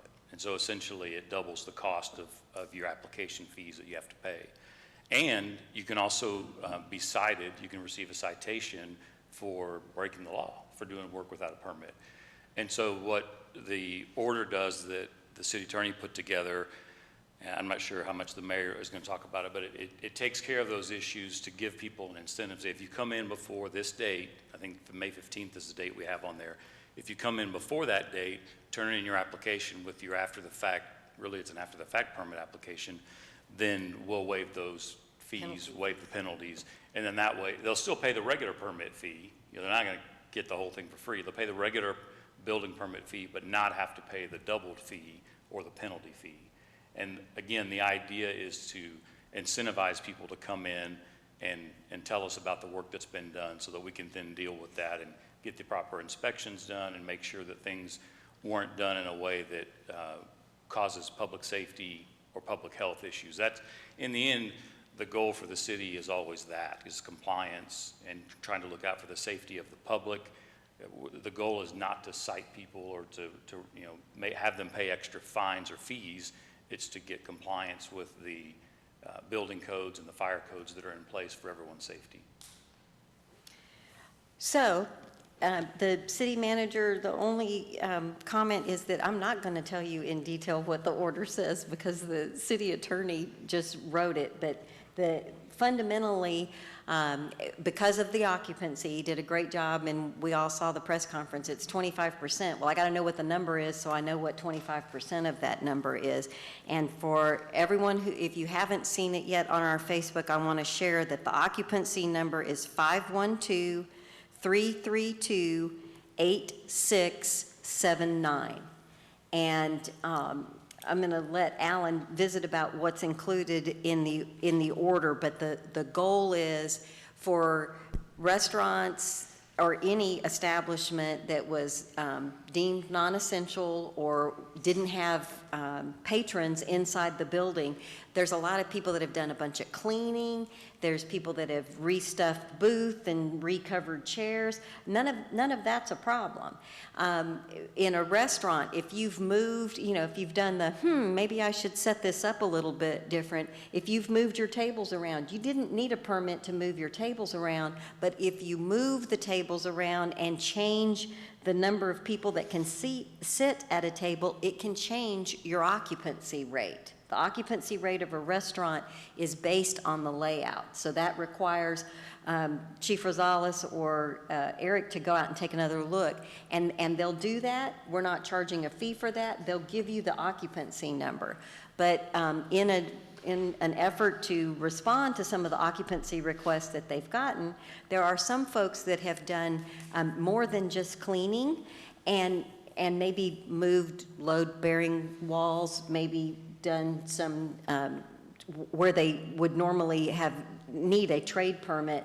We still need to do those trade permit inspections, but the city attorney will read to you. We're trying to give folks some grace because we don't want to penalize folks, but we got to make sure that when the public walks into a building that the occupancy rate is accurate and that people are safe when they're in that building. So Mayor Pro Tem Nelson, do you have a question? I do. Will the lack of a permit delay their opening? Possibly. It'll depend on the situation. So in some cases, if it's relatively minor work, what we're going to say is that if they get their permit turned in, the permit application turned in by that May 15th date, then it won't affect their opening.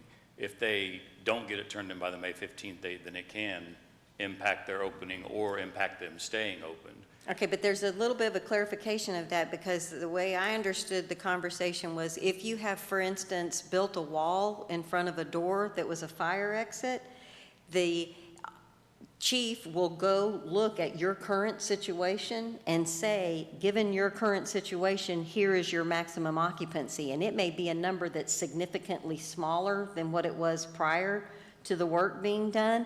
And then if they do their permit and take the steps and make corrections, then they can get a bigger number. Because some of these openings are Friday. Right. And then, so we can't let them turn in a permit on the 15th because they're going to open on Friday. Right. That issue is more about staying open because if they don't take care of it, then they can be closed.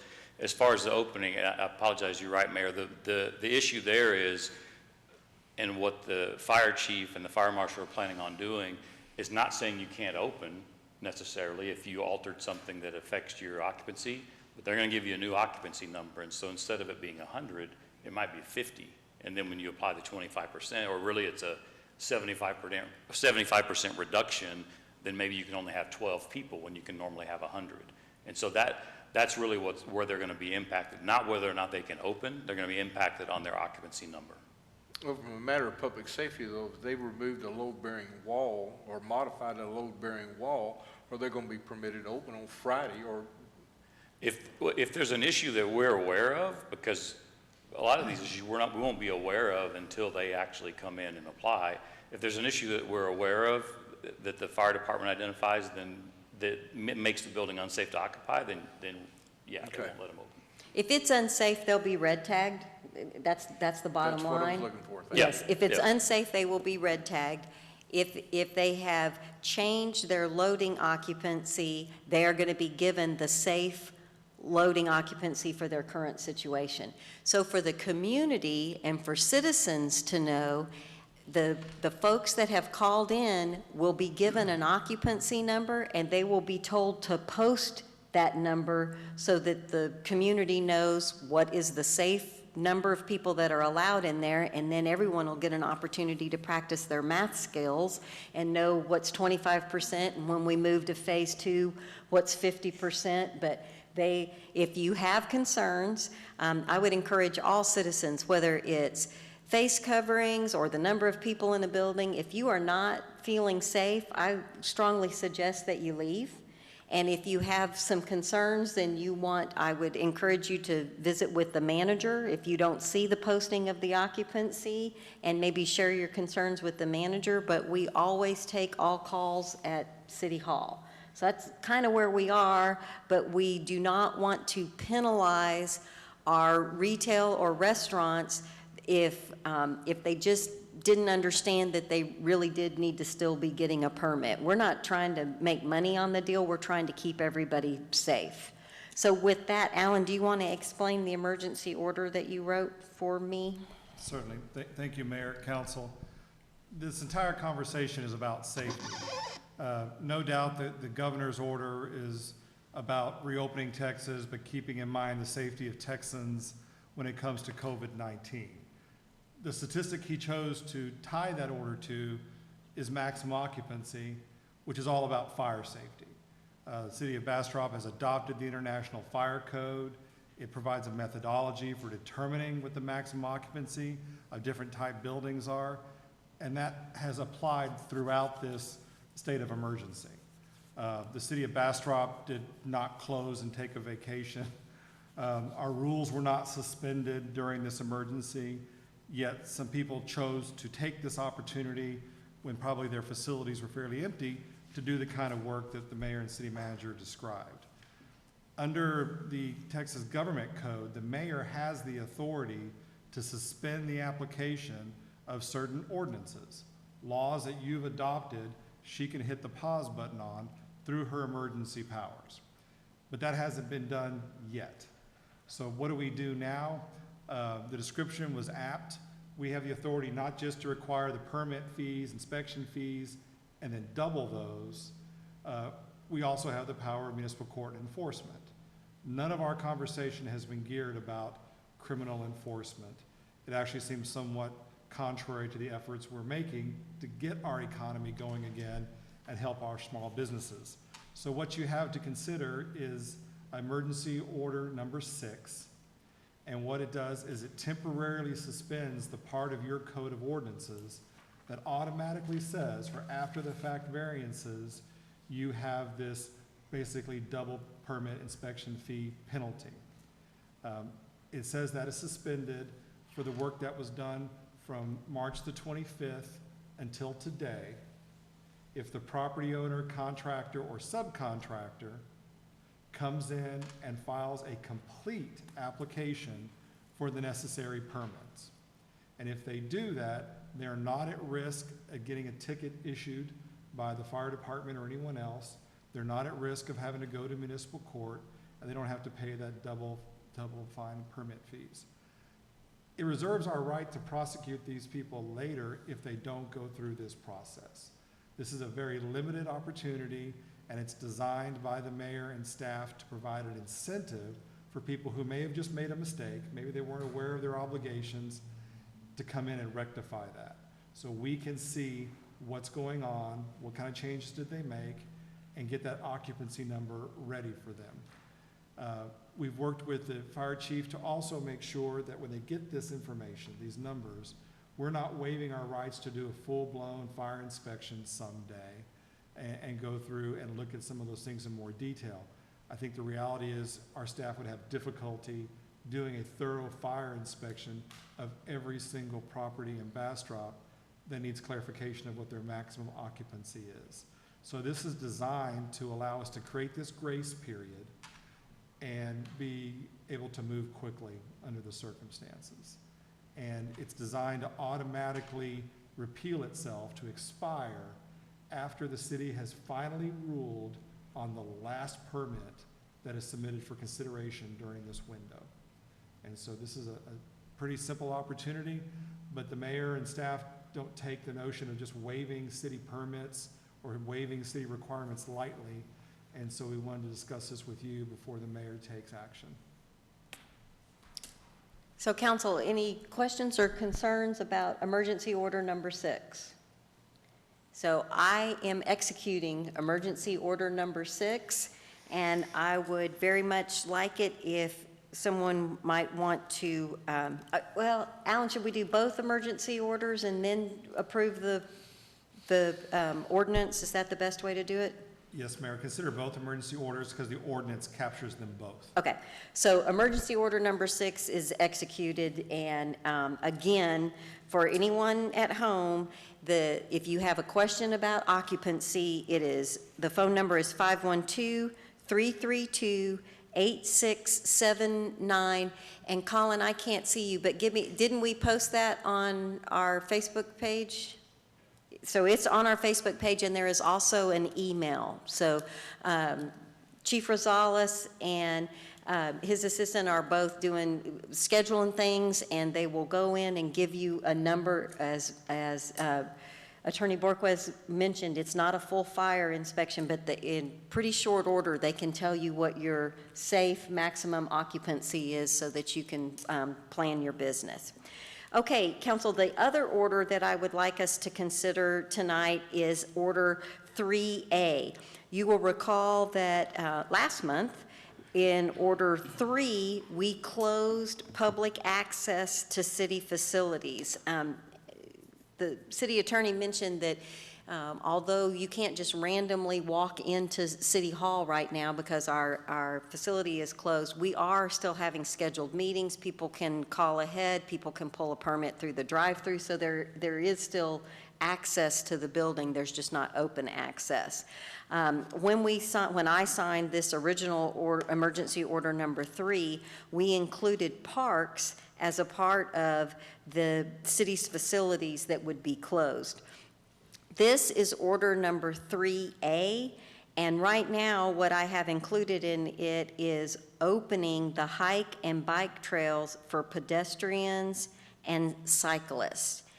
And before we get into that, I want to acknowledge, because the council, you got this, and it was not submitted as a part of a citizen comment, but I do want to acknowledge that Judy Harris, that lives at 135 La Jolla Lane, that's out in Cedar Creek, she also sent in an email that said, please open the city walking park. I walk there daily. I and others need to walk to remain healthy and to keep our immunity strong. We can provide our own hand sanitizer and mask, and of course, we all know how to stay 6 feet apart.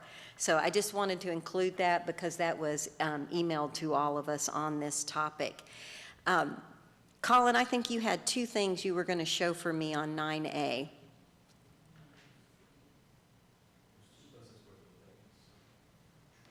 Trey, is it you? It's Trey's fault.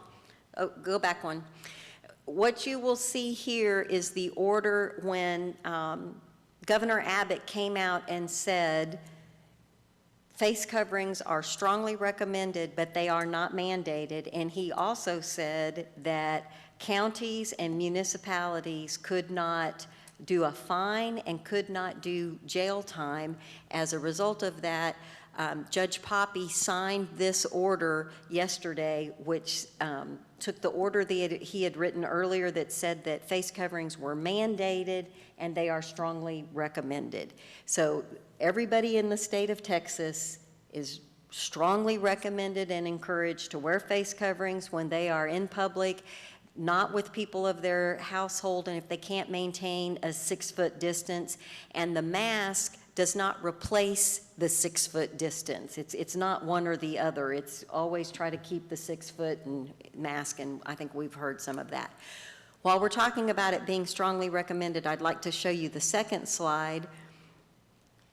Thank you, Trey. And that is the number of cases. And all this is public information since they started the dashboard. On this day, how many cases did you have? On the next day, how many cases did you have? So it is a running total of cases.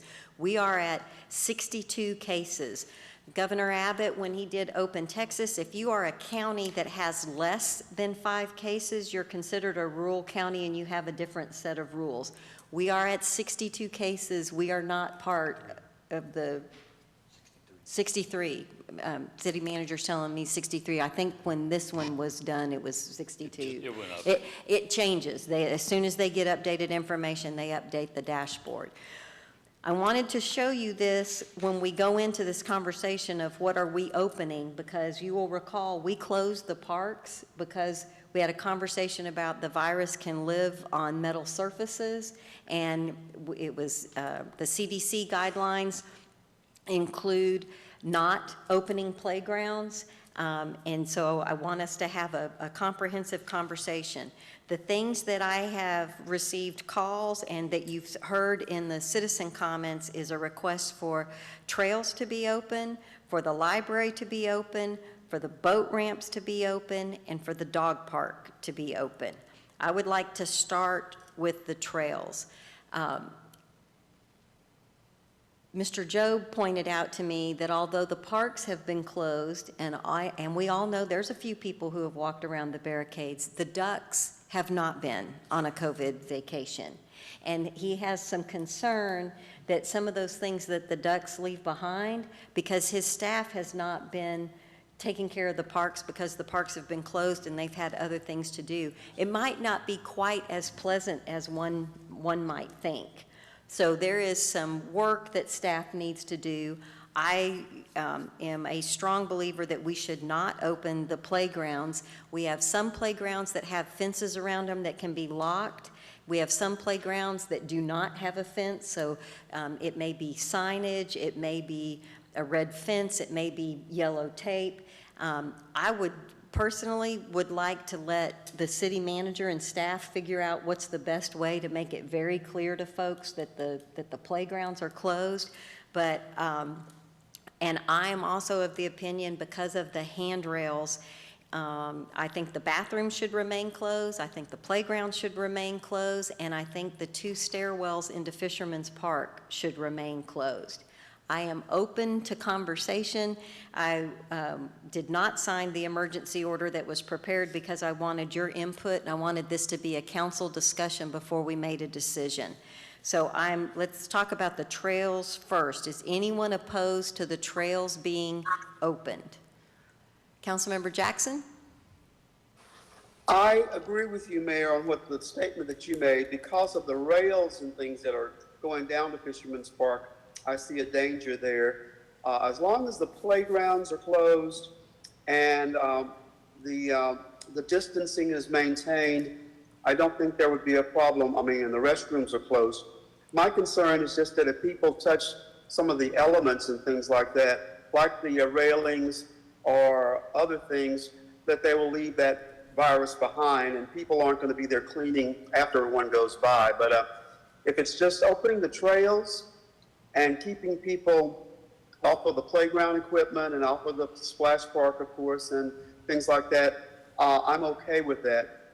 However, this past week, on one of my rare days that I got out of the house just to do a drive through town, I noticed that people were, even though the signage was up to that parks were closed, they were in the parks playing basketball and on the playground equipment near Kerr Park. And I drove up and talked to the people about it, and there's clear signage and everything. I mean, the staff has done an excellent job of taking care of that, but people are still ignoring it that way. So if we start opening up other things, I'm concerned that it's going to be even more problematic. But I understand that people want to go to the trails. I understand that they want to walk and exercise. I'm just a little concerned about it, but I can go along with the guidelines that you expressed. Thank you, Councilmember Jackson. Councilmember Peterson?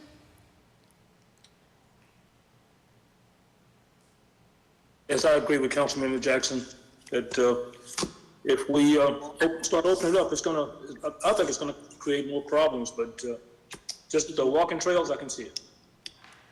Councilmember Ennis? I agree with both the previous councilman. I do think that in your order, you need to emphasize the need to remember to wear masks. And I think you ought to emphasize the fact that if people enter the parks and walk, that basically they're doing it, they're taking responsibility for themselves. At their own risk, so to speak? At their own risk, right. I mean, I don't want to make it sound draconian. Yes. But, you know, you understand the virus is out there, and if you're gonna walk in the parks, then you got to remember to stay away from people. Mayor Pro Tem Nelson? Well, not to rehash what the other council members have said, I think that people need to realize that they have to take self-responsibility for their actions. If we allow such to occur, there's still going to be a self-policing that people are going to have to undertake to optimize not only their safety, the safety of those around them. Councilmember Rogers? I agree with all of the council members. All right. Without saying it one more time. There you go.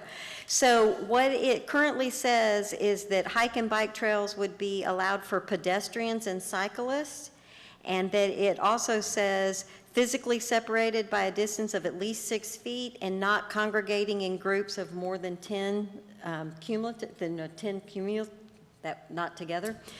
And on the face coverings, there are some folks that are like, if they're jogging by themselves, they're not going to want to wear a face covering. So there was a discussion of, since we're all under they're highly recommended, is it needed? And Councilmember Ennis, I think you're making the point of, since it is an emergency order, that we continue to recommend that it's recommended, but certainly Chief Nagy's not going to write somebody a ticket, and you know, if you're jogging, you can, back to your point of take personal responsibility, but if you're just walking on the park, it's probably a good idea. One question I have is the 10 people measurement that important to this particular order? I'm fine with removing it if you want. Because then you could have a group of 9 people. They're supposed to be six feet apart, but you're kind of endorsing the fact that 9 people could be congregating together in a loose group, but I don't think it's necessary.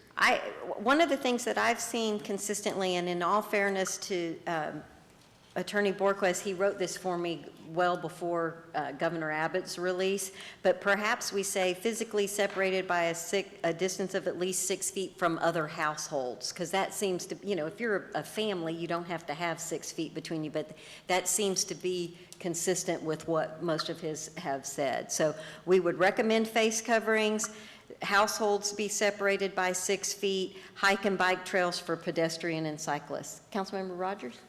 I just had a question. I know the walking bike trails that the subject you're speaking about, but since Councilmember Jackson brought up the basketball court, which isn't really a playground where they're going to touch, I just wanted some clarity with the basketball court, because you're not touching any, you know, swing sets or slides or things. Would that be, just so the public understands, would they be able to play basketball? No, or would they not? they would not. And it's covered on page 38 of the Open Texas, which you can find copies of, and I think we have posted on our website. It says that no more than 4 people can play a sport, and that it has to be non-contact sports. Okay, I just want to make sure the public understood, since Thank it you. wasn't actually a playground and have Good point. equipment, that they would be able to understand what they could and could not do, since that's the basketball court's down in the park. I wanted everybody to understand the rules. So for me, that also brings up my wiffle ball players. I'm surprised I haven't heard from some of them. Or pickleball, or Pickleball, wiffle ball, pickleball. But I believe the pickleball comes in compliance with the governors because it's a non-contact sport. It's 4 people or less. So do we want to say that we're opening the tennis courts? Do you want to add that to the trails and parks? Or do you want to start with trails and see how it goes? Councilmember Ennis? Keep it simple, start with trails. Okay, we're starting with trails. And city manager, did you and the assistant city manager, I believe you said, like, if I sign the order tonight, you would really like to not open them Friday, but open them the following Friday, because we got to get some signage up and we need to do some cleaning. So council, I would be signing an order that makes the hike and bike trails, and it's not just Fisherman Park, it would be hike and bike trails at all city parks would be open on Friday, May 8th. Okay. So then the next thing to talk about is the boat ramp. The boat ramp is at Bob Bryant, there's a boat ramp, and at Fisherman's Park, there is a boat ramp. Once you open the boat ramps, now you have a parking lot. Now you have traffic in and out. We know that we have a third-party vendor that's providing services on the river. He has read the governor's direction for outdoor sports. He believes he's come up with a plan that's compliant of that. So I need to know if you guys want to consider opening the boat ramps on May 8th, or if you want to discuss the boat ramps at our next council meeting, or if you want to allow the mayor and the city manager to decide when staff is ready to open the boat ramps. So you have May 8th, you have a later date, or you have, I don't want to talk about it to the next council meeting. We're going to go in reverse order. Councilmember Rogers. Two questions. My senior moment now. Vendor? The vendor, he's got a way of using it, but there's also another vendor in town. And they would be allowed to use it too if they follow the governor's orders. Okay, I just want to make sure it was being fair to both businesses. And also, the other questions, one of the things you brought up would be parking. If we open it, there's going to be parking. But you're going to most likely have parking in Fisherman's Park either way, because they can't come out through the stairs. So the only way to use that walking trail is, unless you live close enough to use it, would be to park down there, because you can't walk down the stairs. So you will have parking either way. Mr. Job is so glad that you said that, because he said if you open the trails and you don't open the parking lot, you're just causing a different kind of problem. We're going to have people parked at the barricades. So, yes. Guess what? Yes, either it's going to be people who are close, or people, because the majority of the folks are saying, I want to be able to get on my bike and go to the park. There's not a lot of people asking for permission to park at the parks, so we do not have to open the parking lot. You can find a place to park, which quite frankly is not that hard these days around the parks. Or we can say we're going to open one way into the parking lot. But yes, the parking lot becomes yet another issue. Mr. Job, you want to make a statement? Yeah, that's correct, but you could not open the boat ramp without opening the parking lot. Correct. So you would essentially believe in the boat ramps closed as well. So by us closing the boat ramp, would we be stopping our vendor from being in business when he's allowed to open? And the vendor who is down there has specifically said, do not let me start if you are not going to open the boat ramp. It needs to be fair to everyone. Well, right, but I mean, it wouldn't be far, he couldn't use the boat ramp either, so he couldn't open. That's Or correct. that person Right. couldn't open. And so it would be, one of the options is open the trails now and open the boat ramps, and that means people can fish and folks can do kayaking and canoeing, or we're opening the trails and we're gonna wait and see how it goes. We're gonna put a little time between those two things. That's really the choice.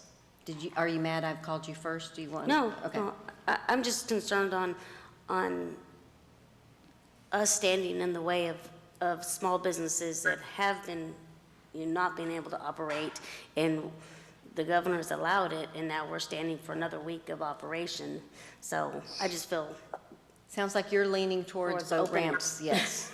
Okay. Mayor Pro Tem Nelson. Well, if you're listening to Drew's argument either way, no, I think opening the boat ramps, if the vendor has expressed that he has a plan in place to maintain social distancing and maintain all the requirements of people gathering, I have no issue with the boat ramp opening. Mayor Pro Tem Ennis. Councilmember Ennis. Okay. If we open the boat ramps and we have people walking on the trails, we have essentially opened the park up. Now, we're not going to allow people to play basketball. We're not going to allow people to play tennis, supposedly, which No, tennis is allowed. The governor allowed tennis. The governor did not allow basketball. but we can not allow tennis, can't we? We can not open the tennis courts. Yeah, I mean, what I'm saying is, not the governor's edict notwithstanding in this particular situation.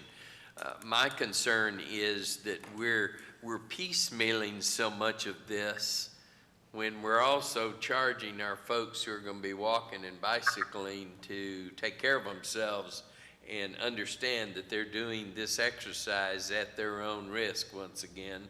I think we ought to just open up the park except for the basketball courts and tell people to take responsibility to social distance. Okay, we have, I don't believe we can open the playgrounds because that's mandated that the playgrounds are closed. That's fine. And the bathrooms would remain closed. Right. But, I mean, we're going to have people in the park anyway, so the park's open. So we would, essentially. so you're suggesting that we open the parks with bathrooms closed. You have to follow the governor's edict, which is non-contact sports, and playgrounds would remain closed.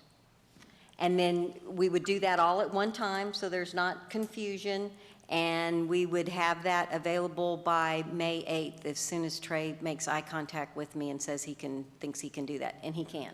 I'm for simplicity, whatever's going to make it easy for our people To understand what's open and what's not. and abide by what we're asking them to do. Okay. Okay.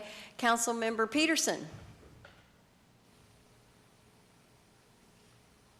I think we're all headed in the right direction of getting these parks back open. I understand that the public really wants to get out, but I would hate to see open up so fully, like you recall watching the beaches open up. When they open the beaches up, people just flocked to the beaches and didn't care about any social distancing. But we need to do what we have to do, and most of the people should be responsible for themselves. Councilmember Jackson? I've been following parks across the state and really across the country to see what they're doing through my parks people. And, in some places they've even taken down the basketball hoops to keep people from playing basketball, because even if one or two of them, go there and do that, they're still handling the balls. And the balls, if they're playing basketball, when the ball changes hands, or any other sport that has a ball in it, including tennis, if they change hands, that's still transferring germs and things. So I'm still wanting the trails, and I'm really questioning the boat ramps, but the small business owner has said that he wants whatever we feel is safe, he will be happy with that. I don't want to put him out of business, but I just want to try to be cautious and make sure that we take care of safety. So I'm okay with the trails. I'm okay with the pedestrian and bike trails. I'm not ready to open up much more than that at this time, but if the staff wants to get together and work out a plan and try to do that for later on, I'd be amenable to that. Okay, well, staff has a plan to have everything open by the 8th, and because of the parking situation that Ms. Rogers talked about, that was really what brought on if you're opening the parking lot, you've lost the ability to close the boat ramp, and that's why we've got to do some cleaning before we let some folks back down in there. So we have one other thing to talk about, and then we can, I think whether it's unanimous or not, I think we'll have kind of a consensus on the order, and that is the dog park. And I've probably gotten more calls on the dog park, and I so appreciate the folks that are missing their friends and wanting to spend some time together. I sent council an email earlier this week. I think that it is important to note, and I'm going to state my opinion knowing that I will probably have not a pleasant day tomorrow. I do not think that we should open the dog park for the following reasons. The CDC guidelines say that dogs should be treated like households and like a person in your household, and dogs should not interact with other dogs that are outside of their household. And I don't think you go to a dog park and you can make the dogs stay 6 feet apart from each other. I think that completely defies the purpose of the dog park. The CDC guidelines say to avoid the dog park, and several of us today saw that the first dog was confirmed as having the coronavirus with a dog. For right now, I, for one, am not prepared to open the dog park, but I am prepared to hear your opinions. And I'm going to start with Councilmember Jackson on the dog park. I'm in complete agreement with you. My research has been, I coincide with what you say. Councilmember Peterson? I wholeheartedly agree. Councilmember Ennis? This is a toughie because I have received quite a few phone calls, and some of them are very, very upset. And I may lose some friends over this, but I agree with you as well. Mayor Pro Tem Nelson? In the interest of public safety, I agree. Councilmember Rogers? I agree with you. All right. So the last thing for us to talk about is the library, and I would, with y'all's permission, I would really like to have a conversation and that's not true, let me start over.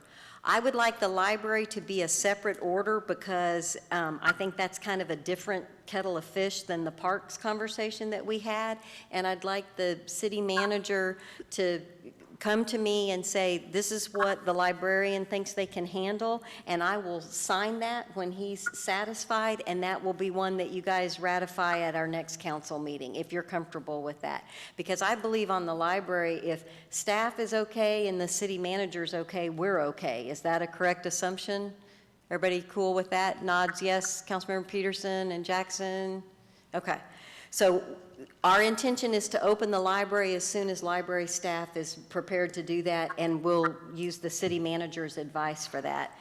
So I believe we are talking about an emergency order, and I think the majority of you are saying recommend face covering in the parks, recommend social distancing of 6 feet between households, opening hike and bike trails for pedestrian and cyclists, and opening the boat ramps for private use and for the vendor that we have in Fisherman's Park and the other vendor that we know is in town and uses that.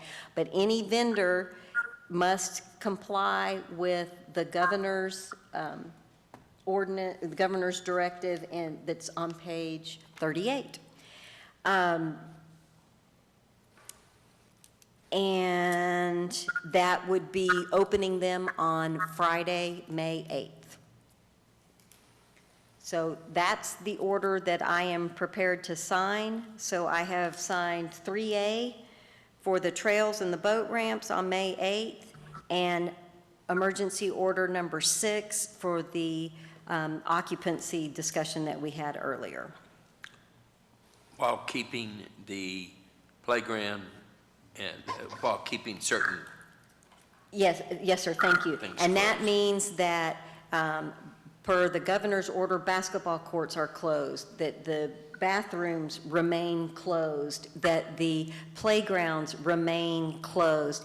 And with your permission, I would like staff to, as a part of their opening, have signs that remind people to dispose of their gloves and masks properly, because I've gotten phone calls that many people get out of H-E-B or Walmart and are throwing their gloves on the ground and throwing their mask on the ground. And quite frankly, that starts putting our staff at risk.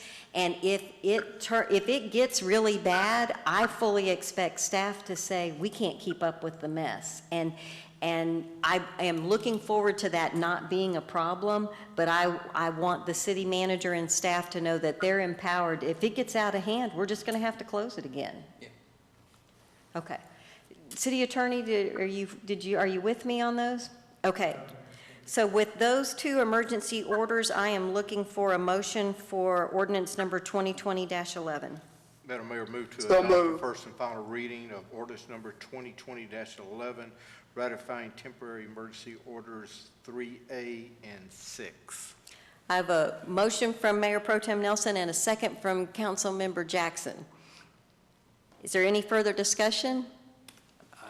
I'd just like to make one comment. It's not specifically about the ordinance, but it's related to it.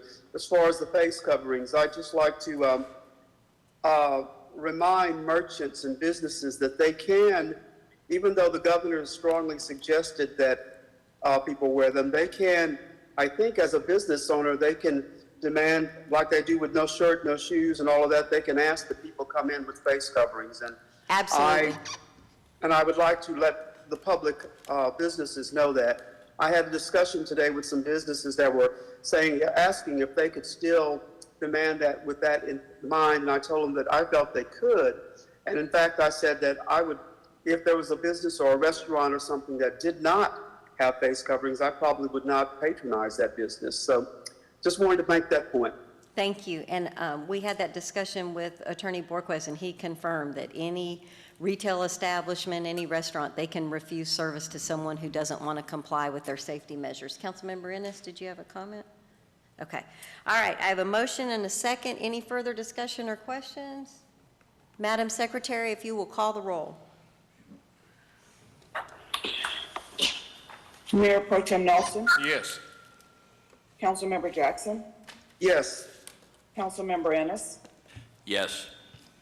Councilmember Rogers, Yes. Councilmember Peterson. Yes.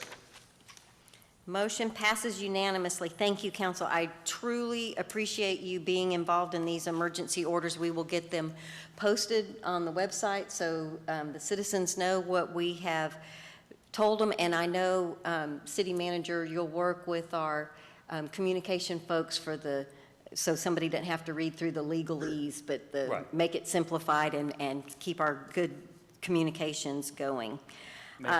Yes, City Can I Manager. make a comment? I know that, Mayor, it's been very important for you throughout this whole process to keep people educated and informed. And so one of the things we've talked about quite a bit is the face mask issue or the face covering issue, is that it's not required anymore, but it's still recommended. And I think, and you may want to talk about this more because you're very involved in all of this, but even the stay-at-home order that's being rescinded, the governor is still saying, please stay at home as much as you can. It's not that we're just going back to normal, on May 1st. And so all of the different protections or the different orders that have been in place to help protect the public, most of those are still in place as recommendations. They're just not required. Absolutely, and many businesses that have people working at home are still having people work at home. We have city employees that are working from home, and people are learning to be productive through many ways. And what we don't want to do is end up with a recklessness and a carelessness and not respecting this virus and this disease, and then we end up having to close everything back down again. That is the exact opposite of what anybody wants. So thank you for that reminder, City Manager. I appreciate that. Okay, Council, we've got just a few more items to go over. I'm moving on to item 9B. Colin, do you need to restart, or are we doing okay? Gotten less complaints, but it's back to having a few people worried about it, so. You want to restart? You tell me. Okay, it's 8:53, and we are in recess to restart the streaming. No one's missing anything. We're restarting the streaming. 8:53.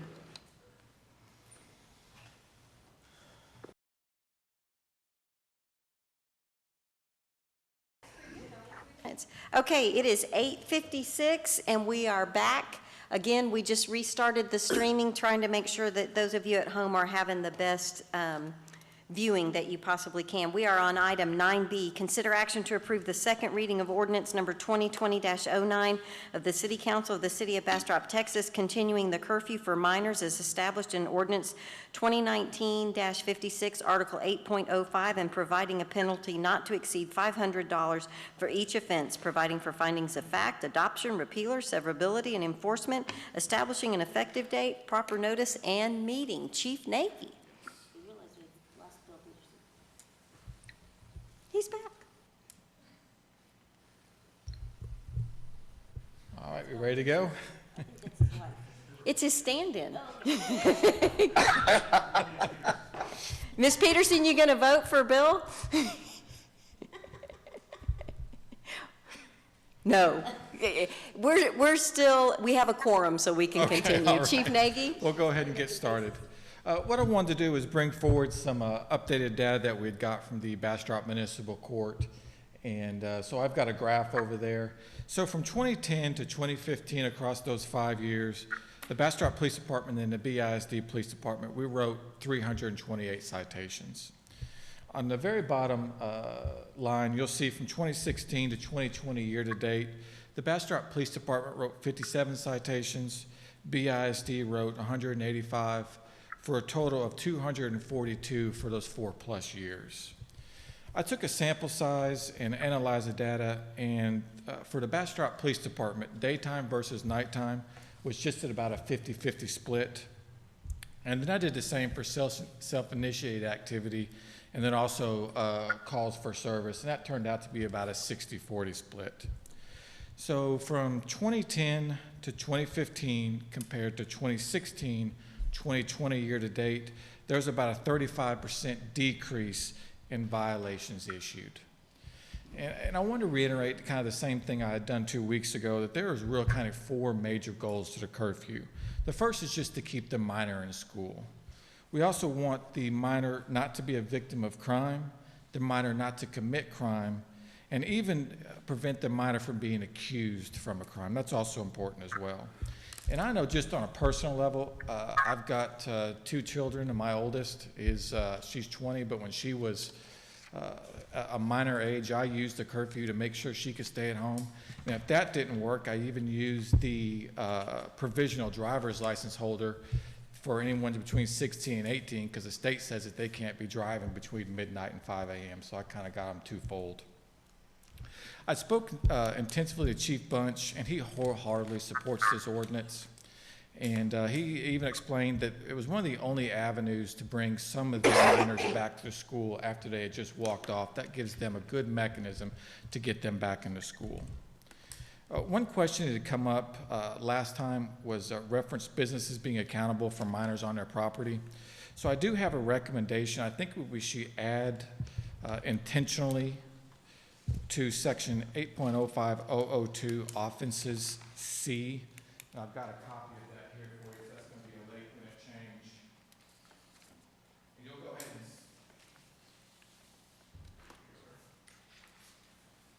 and Have we emailed this to the other council members? I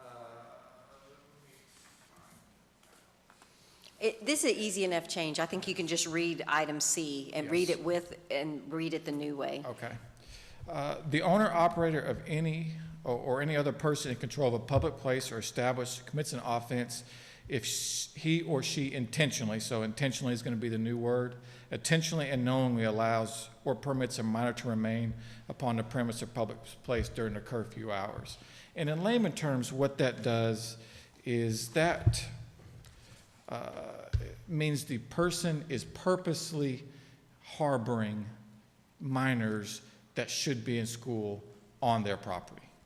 So they're doing it for a reason, whether it's to play, video games at their place or maybe even anything like that. Yeah. Anything that would attract a minor that may sound like more fun than being at school. Yes, and this is where they're doing it intentionally to maybe make a profit during school hours. Councilmember Rogers, I know that was an area that you had questions about. What do you think about this new wording? Yes, ma'am, I had spoken with the chief about this just because I didn't think it was the business's job to parent the kids.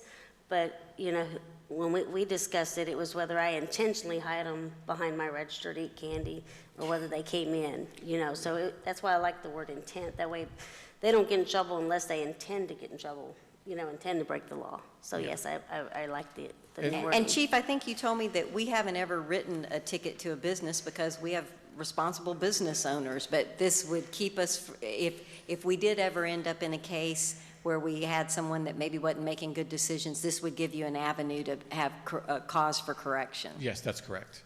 And we have visited, I recall that, there's going to be, next to the middle and the intermediate schools, there was a problem with some kiddos that were leaving class and going to a residence, but a shop next door. And those shops called us and we intervened and said, yeah, you guys got to get back to school. So, and and we appreciate that business doing that.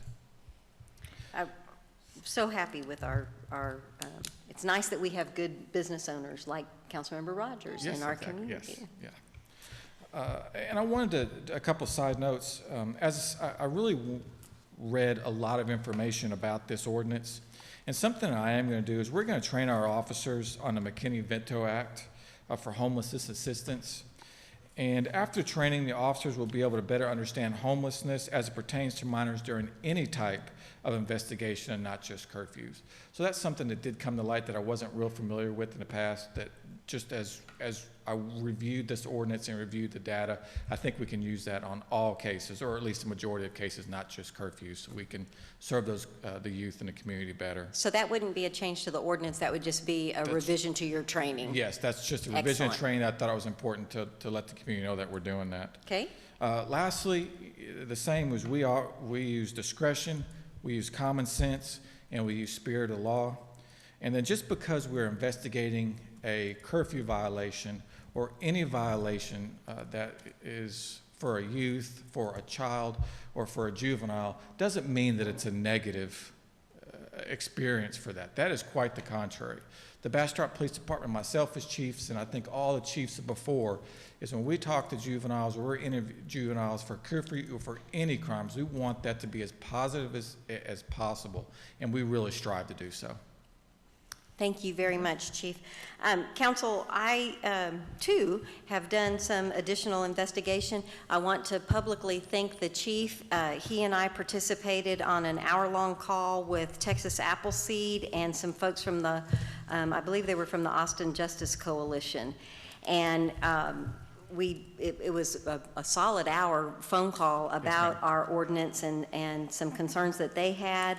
And I also spent a bunch of time on the phone with two folks from our municipal court, both Judge Coy and Kim, that runs our municipal court. And one of the things I want to share with you is that I kept trying to pin Kim down to what is the standard violation? What does Judge Coy normally do? And she would not give, and I'm a persuasive person, she would not give me a number because she kept saying, Mayor, the judge does each case by case.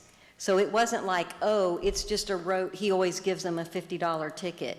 Every case And the other thing that Judge Coy told me is no minor can appear before him in court without a parent or a guardian. And so and court is on Mondays and Wednesdays at 10 a.m. And I said, okay, my mom works and she cannot come to the meeting. And Kim said, then your aunt, your grandmother, somebody who is 18 or older that signs a piece of paper that they understand what Judge Coy is telling a juvenile that they have to do to comply, there is an adult with them that signs off on that. There was also an accusation that someone got their very first curfew ticket and they were immediately charged a $500 fine.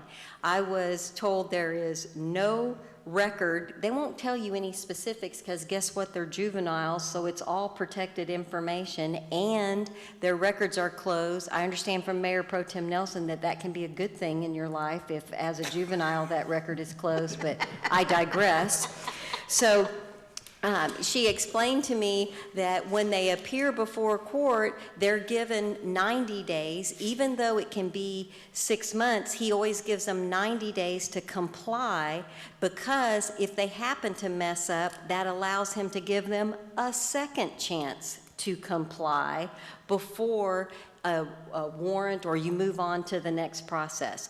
The other thing that she told me is that the court costs are always $81, and that as you heard me read, the fine is up to $500, but it can be $1, it can be $10, and they have an opportunity to do community service. And during this COVID, where there's some places where they would normally do community service and those people aren't allowing them to do community service now, they allow them to donate a can of food to the food pantry, and a can, regardless of what it is, gets a value of $12.50. And if, I know there was some, but maybe they don't have the money to be able to buy the cans, they can write an essay about the importance. So although, and I learned in the call, we know that the judicial branch is completely separate, and we cannot tell Judge Coy how he can handle these things. I know that personally, I believe council, we voted unanimously when we made him the municipal judge. I have complete confidence that he, on a case-by-case basis, is respectful of the juvenile, respectful of the family, and I believe the proof's in the pudding in that during my 3 years in office, I've never gotten a phone call, an email, or a complaint about how the ticket was issued or how it was handled when it went to municipal court. So with that, I would like anybody else to make a comment, and then council, you are aware that we have received 5 comments that have been turned in from the citizen comments card, and we have 1 from Dale, 2 from Leander, and 2 in Austin. But if I will read these quickly, unless anyone wants to make a comment before I read them. Mayor Pro Tem Nelson? I just had a question for Chief Nagy. Go ahead. No, go ahead. There are 11 defenses to prosecution under our curfew. I'm assuming, based on your earlier comments, that your police officers also utilize those to make a determination of whether or not going to cite a minor, such as, are you on your way to work? Fine, go on your merry little way. Yes, sir. And so so the exercising in the spirit of the law, as you stated earlier, is still being exercised in order for community involvement as opposed to just automatically prosecuting somebody. Yes, of course, absolutely. Okay, thank you. Thank you, Chief. Councilmember Rogers? Yes, I had a couple questions, but you can read those if you'd like to. No, go ahead, ask Chief. Okay, I have a couple questions for you, just for clarity. And another point that I wanted to bring up after our conversation, looking at the number of citations that you wrote through the 5 years. I mean, 57 in 5 years is not a whole lot, That's not the number of people you spoke with. So during our conversation, you could have, spoken with 1,000 kids out on the street, but those were that's the only number of citations you actually wrote, is that correct? This is the number of actual citations, and I actually tried to research through our report management system, and I was just able to type in curfew, but I wasn't able to research it accurately. I mean, Well, the reason I was asking is because the impression I got is that you very seldom write the ticket compared to how many people you actually speak to. I just wouldn't be able to give you accurate data on that. I mean, there is going to be many times where, so I spoke to a sergeant earlier today, and he said, well, yeah, you know, some time ago, I picked him up and I said, let's go back to school. Right, that's what I'm So, saying. A lot of yes, times it's a yes. positive communication with them, not always the ticket is what I was bringing This is up. not always a ticket. Right. And I think the 57, so of course, we're going to talk to more people that could potentially, under the letter of the law, be cited for a curfew violation. But with your good judgment, you've found Yeah, other ways. so, That's what I was yes, just, with that's the the point I was trying to He get won't you. give you a number he can't back up in the system. Oh, I understand. I was but just we- trying to get yeah. him to understand. No, I understand what you're saying, and I was just a little confused earlier, but yes, exactly. This Okay. is, And the one other question I had, according to the ordinance, you know, because we have kids that are in public school and kids that are in, let's say, homeschool, and, you know, I have this fairness issue that I Yes. talk about. So just because they're homeschooled does not give them a free pass to be out on the streets, is that correct? the way that I read the ordinance is that as long as their school is not in session, so if their homeschool is not in session, then they would be allowed to be on the street. And I use street loosely, but yes, they would be able to be out. And I know that might not be, but it's the same that some kids get out, they come into school late, they get off school because particularly a senior gets off school early. So there's a lot of different times that really, when an officer is investigating that, would have to kind of consider and maybe even research a little bit. So I asked Kim that same question at municipal court and asked her how many times, if she had a memory of a homeschooler getting the curfew ticket and she had no evidence that they had ever received a ticket, and I believe it's because, to your point, they're not walking the streets. Well, actually, my point is being that if your child goes to public school, he has stronger rules than if you homeschool him at home. But if they That's were a- walking the street, when they talk to them, they don't know whether they're homeschooled or not. But to they be talked to. investigate to find out. Yeah, so You if call- we, they call just and for ask. example, if we get a complaint and someone says there's some kids hanging out in Bob Bryant Park, we would typically walk up to them or their parent and says, you know, are these kids supposed to be in school? And then that might be just the end of the investigation. If the parents, or if even the kid says, well, I'm homeschool, I'm down the park, and then that's going to be good enough for us. Because their school, the homeschool, is not in session. And so others. She is not liking that answer, because Well, I'm just saying, it's just not Yeah. fair. So like right now, okay, the school is closed. there's no curfew right now. So. There's no daytime. No daytime curfew. Okay, so besides that point, I'm just saying that some kids will be judged differently, and it's just not fair. That's all I'm saying. Do you have a suggestion of how we can change it to make it more No, fair? I tried real hard today to come up with a suggestion, but I wasn't able to come up with one. Maybe next year. I'll think I about think it. just one school, if you were trying to compare apples to apples, one school is just longer in the day than the other school. And I don't know much about homeschool, but I don't either, that's why I was just, my daughter went to an official homeschool through Texas Tech. And when she was done with school, after about 5 hours, she did her assignments, then she was younger at the time, but I could see that we'd go to the park or something like that. Okay. so.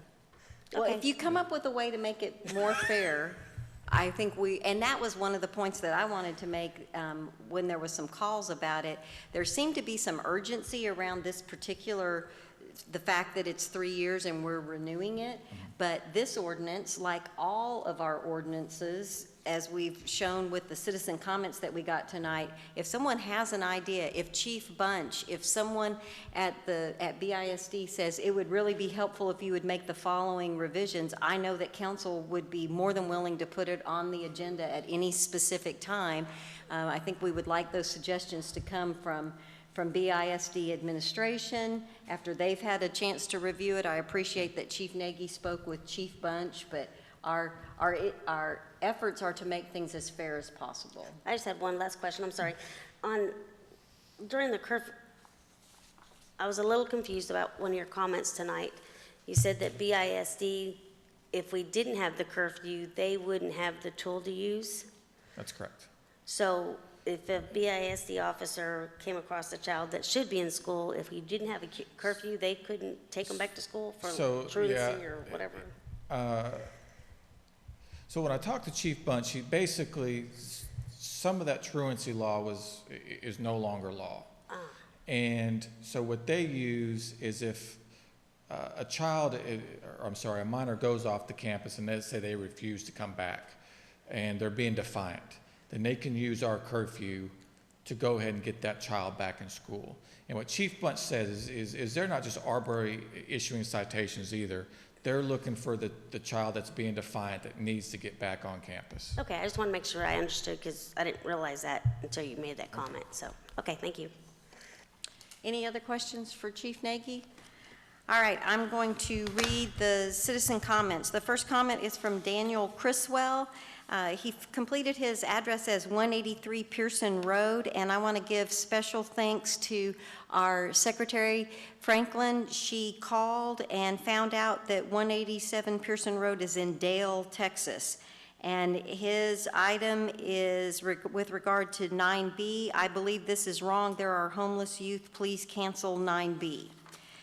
The second comment is from Cassie Smith at 2009 Winners Court. And Madam Secretary, correct me if I'm wrong, but I believe you contacted the phone number and they did not return your phone call, but the Google search indicates that 2009 Winners Court is in Leander, Texas. So we believe that to be an accurate address, but we were not able to get a return phone call. And That's correct, ma'am. Thank you, ma'am. The comment is as follows. Dear Council, I would like to share my concern in opposition to the Bastrop Juvenile Curfew Ordinance. This ordinance criminalizes young people in our community for non-criminal behavior, placing heavy burden on them and their families. They are unfairly sent to adult court without a lawyer or proper and adequate representation.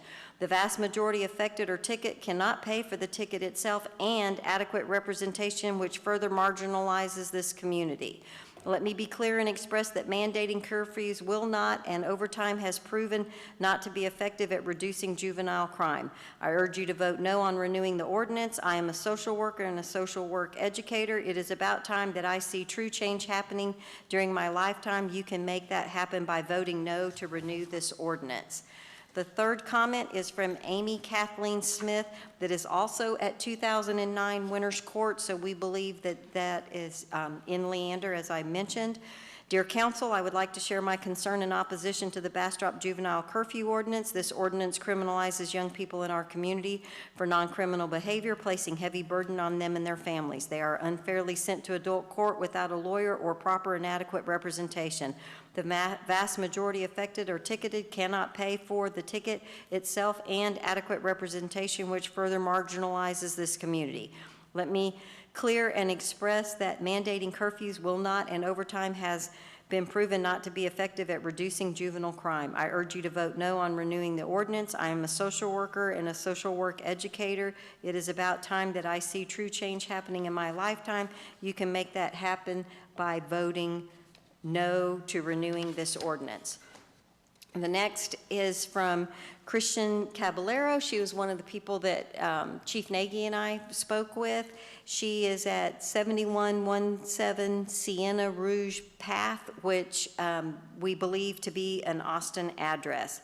I would like to share my concerns in opposition to the Bastrop Juvenile Curfew Ordinance, Agenda Item 9B. This ordinance criminalizes young people in our community for non-criminal behavior, placing a burden on them and their families. Curfews have not proven to be effective in reducing juvenile crime or keeping our young people safe. Instead, they lead to harmful consequences, forcing our youth into criminal justice system, which can affect them for the rest of their lives. Other cities have allowed their ordinances to expire and or be removed entirely, and there have not been any negative effects as a result. Bastrop City Council should discontinue the practice of criminalizing youth for non-criminal behavior and let this ordinance expire, especially during this pandemic crisis. I urge you to vote no on renewing this ordinance, or at the very least postpone renewal until a proper study and public hearings can be done in person.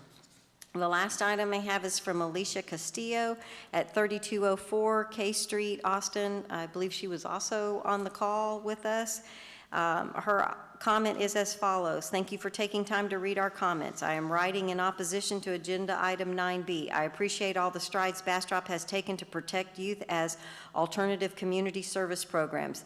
These all serve as steps towards a restorative culture and are steps toward the evidence-based restorative justice type court systems many communities have adopted and that have helped create thriving, healthy communities. However, I'm seriously concerned about the potential long-term impact of the renewal of the juvenile curfew ordinance. We know even low-level criminal charges can have lifelong negative impact on youth, and continuing to enforce these does not align with other steps Bastrop has taken to empower youth in the community to succeed. There is no evidence to suggest a curfew ordinance enhances public safety. So though the impact of this ordinance may not be widespread in Bastrop, if the benefit is zero, why perpetuate the current harm at all? Please continue in the legacy of being a city that promotes evidence-based solutions to public safety for families and the greater community, and allow the ordinance to expire. That concludes the public comments on item 9B. Mayor, Councilmember Ennis? have we received any comments for or against from our Youth Advisory Council? No, sir, we have not. That's very telling. Thank you. Any other questions? I'm happy to entertain a motion. I move to approve. I have a motion to Second. Motion to approve from Councilmember Rogers and a second from Councilmember Peterson. Is there any further discussion? Madam Secretary? Yes. I'm sorry, Councilmember Jackson? Mr. Peterson? Yeah, Councilmember sorry. Jackson.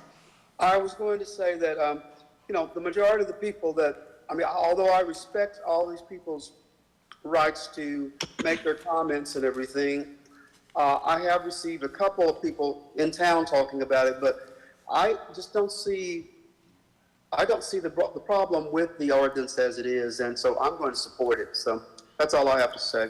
Thank you, Councilmember Jackson. Madam Secretary, if you'll call the roll. Councilmember Rogers? Yes. Councilmember Peterson? Yes. Councilmember Jackson? Yes.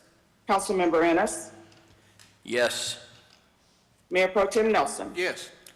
Motion passes unanimously. The ordinance is approved. Thank you very much, Council. We're moving on to item 9C. Consider action to approve resolution number R 2020-39 of the City Council of the City of Bastrop, Texas, stating their intention of the use of funding provided to Bastrop Chamber of Commerce, Bastrop Homecoming Committee, and the Juneteenth Committee for the fiscal year 2020 budget, repealing all resolutions in conflict and providing an effective date. City Manager. Oh, Ms. Waldron. Sorry. I didn't know who was going. Ms. Waldron. I'm on there tonight. Yes, we have been approached by all of these entities, and they're asking, regarding the COVID and not being able to do their events, regarding their funding. And so I wrote the resolution based on some conversations I've had, but would like feedback from y'all on all of the funding has already been given. Normally, they need the money months in advance of their event to be put down deposits or other kinds of things. And so we go ahead and issue those if they're in the budget. And so everybody has been paid up to this point. So this resolution would allow for that money to be carried over for the event to occur next year. That meaning we would not put that funding in our fiscal 2021 budget for them. So this is papering up the discussion that council has had, and this is confirming that we are still supportive of these three events. The Bastrop Chamber of Commerce is specifically for the Patriotic Festival, correct? And I believe the resolution states that, right? It is specifically for the Patriotic Festival. Okay. And so I know the Juneteenth committee there was a conversation about, like, we've written them a check. Do we want them to write us a check back that we then write them a check back for 2021? And I think what's easier and tidier for everyone is just keep the money and know that it's for 21.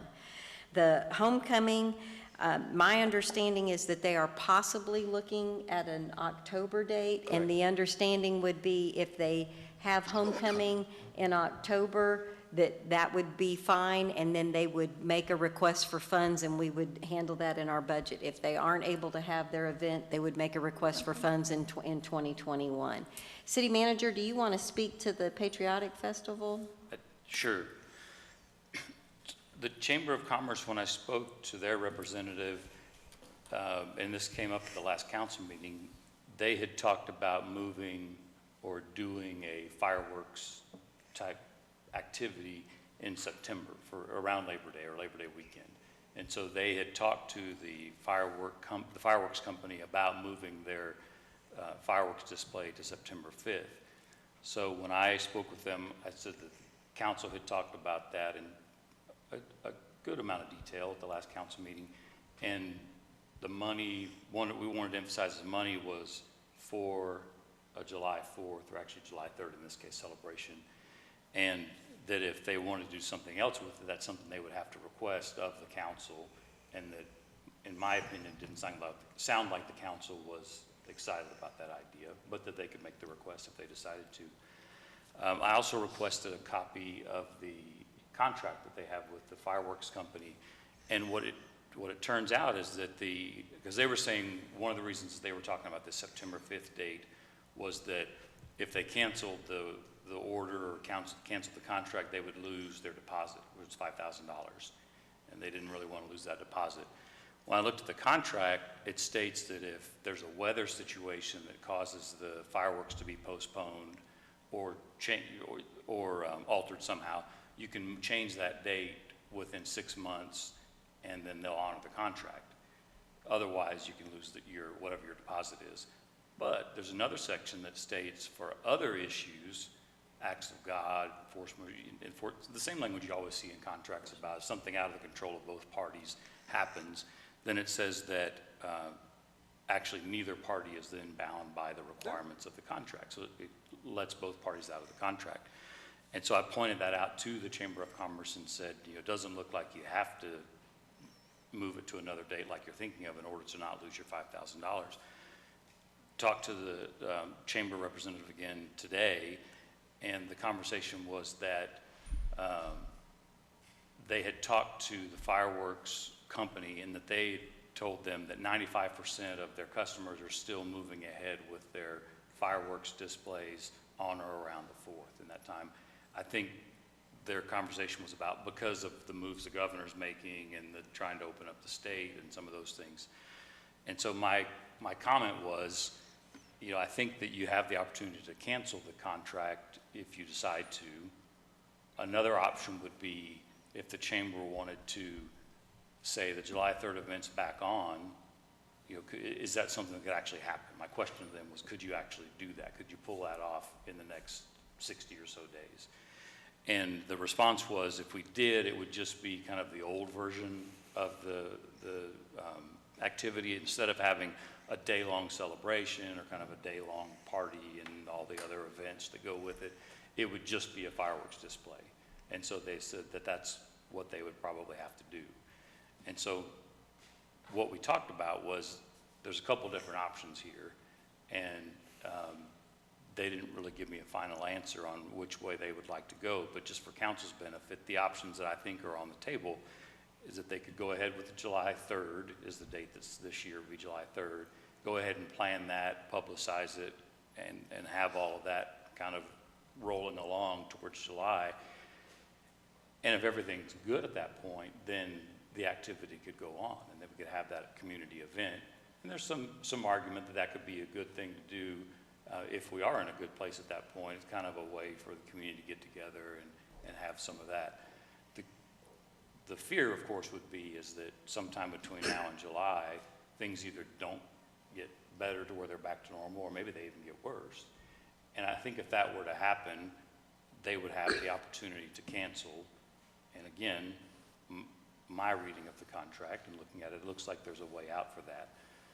The other option. I'm sorry, Mr. Manager, but I am missing like 85% of what you're saying. I'm trying to listen real intently, but I'm not hearing it over the mic. Okay, I'm sorry, Doc. Mr. Jackson, I probably wasn't close enough to the microphone. So the options, let me go to the important part, the options that seem to be on the table with regard to the chamber event, the patriotic event, is they could either move forward with the July 3rd date, which was the original date they had set for the celebration. They could move forward with that and start their advertising. The danger or the risk being that maybe things don't improve, or maybe they even get worse between now and July 3rd, and so that fireworks display has to be called off. I think in the contract they can get their deposit back. They might be out a little bit of money with advertising, but that's one option. Another option would be obviously just to call it off altogether and not have fireworks this year, move the money forward to next year. And then the last option is the one that they kind of put on the table, which was this idea of having a fireworks display Labor Day weekend instead of doing it around July 4th. What I told the chamber representative was that my concern about the September date was, one, the council had made it pretty clear that that's not what the intent was, weren't terribly interested in that sort of a solution or change. But I said also, aside from that, that's far enough out that it's kind of hard to predict what conditions are going to be like at that time. You know, it's possible that things could get better between now and then and stay better, but it's also possible that there could be, you know, another situation like we have now where there's kind of a second round of the virus going around. So it's very hard to predict out in September what the situation is going to be like. So it seems like based on council's past discussions and our knowledge now of what the contract says that they've signed with the fireworks company, is that to me, it's kind of option one or two. Do they need to look at canceling and just moving the money to next year, which is what we have contemplated for the other groups, or do they go ahead and move ahead with the July 3rd celebration? And so I think the mayor and I had a conversation earlier today, and it would help to get feedback from council as far as, you know, what does the council consider viable options as far as the use of the money that was appropriated by council for this purpose? You know, what is council comfortable with, and what are you not comfortable with, so that I can go back to the chamber and say, really, you know, either this is the one option or these are the two options, or what message do I need to take back to the chamber to know what the council's will is. So if it's held this year, it would be basically my family's on my blanket and your family's 6 feet away. Is that something we are interested in pursuing, or do we just want to say go to 2021? That's really the question that's before us. So does anybody want to go first? Do you want to consider an event for this year? The old-timey, for lack of a better term, I get a blanket and my family sits on the blanket and there's not a whole lot else, but we get to enjoy fireworks? Or do you want it to be 2021? Who wants to go first? Mayor Pro Tem Nelson. There's still a lot of uncertainty of what's going to occur in our community as well as in the state. And based upon what you've said, and I'd like for the city attorney to review it also, that they are not in danger of losing their deposit simply because of the wording of the contract that allows for acts of God or causes beyond the control of either party. Right. So in my mind, if they are not in danger of losing that money, and the uncertainty of the situation, what it's going to be in the next 60 days, 60 to 90 days, I would think that we do the same thing with the chamber that we're doing with the Juneteenth Committee and Homecoming group, and defer that money to next year. That's one person for 2021. Councilmember Rogers. One comment, Mayor Pro Tem, you said the same with the Homecoming Committee is actually looking at moving theirs to October. The difference with that is there's been a number of us that have melted in August and have wished that they would move that to October, but I believe July 4th is still going to be on July 4th would be the change. But I think he's just trying to clarify that understand. homecoming That's all. committee is looking Yes, at I got October. Councilmember Rogers? Actually, and that was what I was going to ask, because I heard that they were planning to move it. Is that a plan to, about the homecoming? Homecoming. Because, I didn't allow one person to move it, one person not to move it. So are they just thinking of moving it to October this year, or is that something they're thinking every year? My understanding is they're thinking about moving it to October this year because of the situation and the uncertainty, and they may do it for 2 days, and they may just then evaluate, do we want to keep doing it at all? Do we want to keep it in October? Do we want to go to August? So from my understanding, we're, out of the 3 groups, we are already allowing one to move the date. Is that correct? That they have not finalized that they're doing that, but yes, we are allowing them that Okay, I just option. want to make sure that I understand that we are already allowing one to do it. So I'm not ready to comment yet. She's not ready to comment yet. Anybody else ready to comment? Mayor, 21. 21. 21. The difference in the two organizations that we're considering outside of Juneteenth is that homecoming is not tied to a particular date. I mean, it is August, the first week of August, but it could be just as celebratory, in October as it could be in August. Whereas a patriotic festival on July 4th or July 3rd is what it is. and Juneteenth also has dates Right. and specific to is Juneteenth also as well. date-oriented. So it kind of is like comparing apples and oranges in my book. I say move the money to 21. That's a good point. Thank you for clarifying that. I just want to make sure my She fairness wants to be fair. I'm being fair. I have this fair thing. I So- understand, and I want to treat the chamber as fairly as possible. I just think it's cleaner this way. We're thinking about maybe not having Christmas lights too. We haven't made that decision, but there are a lot of things on the table that we've got to consider, and this is one of the first here. I would hate for the chamber to lose out on their opportunity. They do a lot of fundraising, and that the money that we provide for the fireworks is part of an attraction for them to be able to do some fundraising. So Councilmember Rogers? I think they should go for the 21st, just because I think it'll make a better event for them in Okay. the long run. So does that require us to change the verbiage on the resolution at all? No, Okay, so talks about moving the money forward anyway. moving the money forward, and that, the main thing that's allowing Ms. Waldron to know is that she doesn't need to budget money for Juneteenth or the Patriotic Festival for 21 because they have received their money. I have one more question. So the money for these organizations, we're going to make them take the money they have now, use it in 2021, correct? So they won't be budgeted. But let's say the homecoming committee goes forward, will they not get funding in 2021 because that's what we were? They'll have to request it, and we'll have to approve it. But it could be whether we have the money or not. So That's taking correct. they're taking So they a may be gamble. running a risk that there's not money for next year. Okay, I just want to make sure that everybody understands that they may not have the money next year. Yeah, that's what she's saying. The next fiscal year Next is year. what she's, That's correct. The money that they have this year in October would be 2021, so they would essentially be using it in 2021 anyway. It's a different fiscal year. he's saying October of 2020 is the next fiscal year. That's right. So everybody's still spending it in 21. So, but That's my they, point. yeah, we see it as the same fiscal year, but August could come back around. I just wanted to make sure Yes, that we that's all correct. understand it's all the same budget year.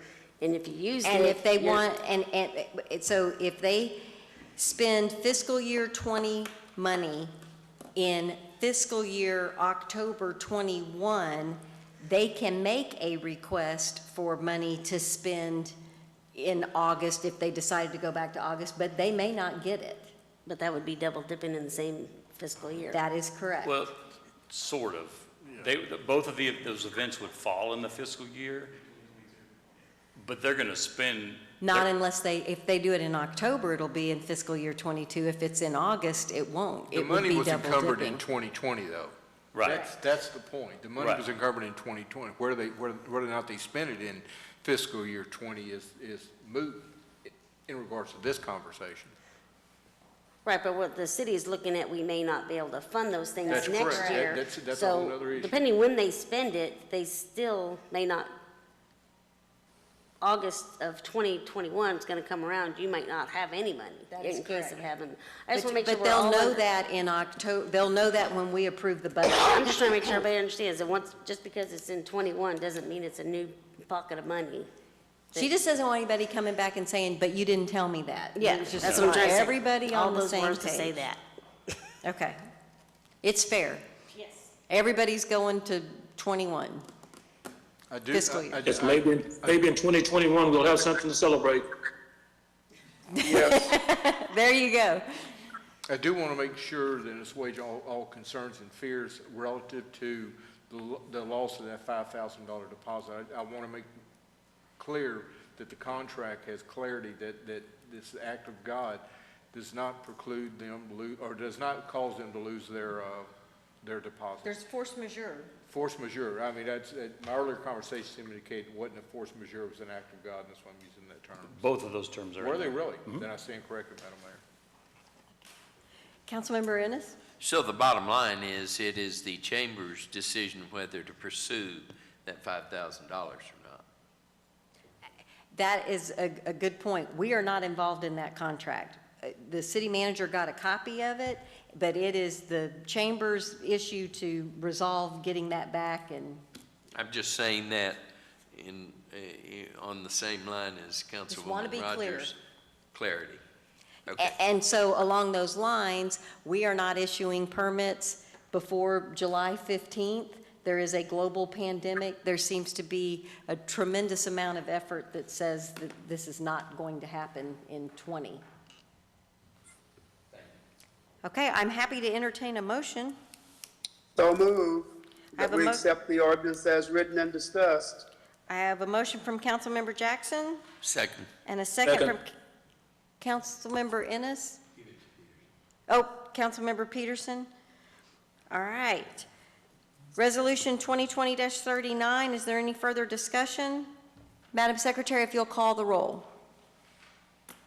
Councilmember Jackson, Yes.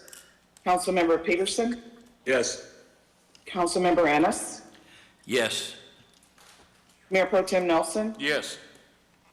Councilmember Rogers. Yes. Motion passes unanimously. Thank you, council. We have two more items. Item 9D, consider action to approve the first reading of ordinance number 2020-02 of the City Council of the City of Bastrop, Texas, to amend Article 4.04-peddlers, solicitors, vendor, and adopt Division 4 requirements applicable for mobile food vendors in Bastrop, Texas Code of Ordinances, providing for findings of fact, purpose, adoption, and amendment, repeal or severability, enforcement, effective date, and proper notice in meeting, and move to include on the council consent agenda on May 12th, 2020. Mr. Job. Thank you, Mayor and Council. If you remember in January 28th of 2020, we actually discussed this, had a robust conversation about the different categories that we were going to establish. So what we've done is went back and rewritten the ordinance to reflect that.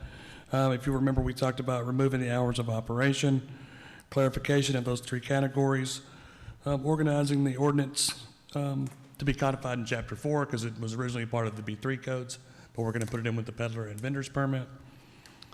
And then you can look at the ordinance and you can see that anything that was in green was existing languages. Anything in green was an existing language in the ordinance. Anything red was added in addition. And the strike through is language that was removed to achieve what we talked about on the 28th. So if you remember, these were the three categories that we talked about. Trailer, mobile, these are what we were looking at, the different types of places that you could have a mobile food truck. We talked about a court as a primary use. We talked about an accessory or primary use, which is a vendor located on site somewhere like at Walmart, for example. If they were connected to city utilities and they wanted to have something set up for a while, they could do that. Walmart could rent them a spot because there's a restroom for the employees. There is a place, they would put up seating, take it down at the end of the day, and they would also be connected to city utilities, and they would work out some kind of deal with Walmart to do that. We also established the fee structure, which I figure will take the most amount of time to talk about tonight. So we established the fee structure that's based on someone that would pay taxes, property taxes, specifically only to the city of Bastrop. And then we had the temporary folks that are no utilities, and they're here for the day, and they're here for no more than 4 hours on a job site. So for example, if you're a food truck at a construction site, you come in, you leave. That was the last category. Here's an example of the food court, which we've all seen. So we also changed in the language that we agreed upon was not to allow food trucks in public parks or areas of the right-of-way.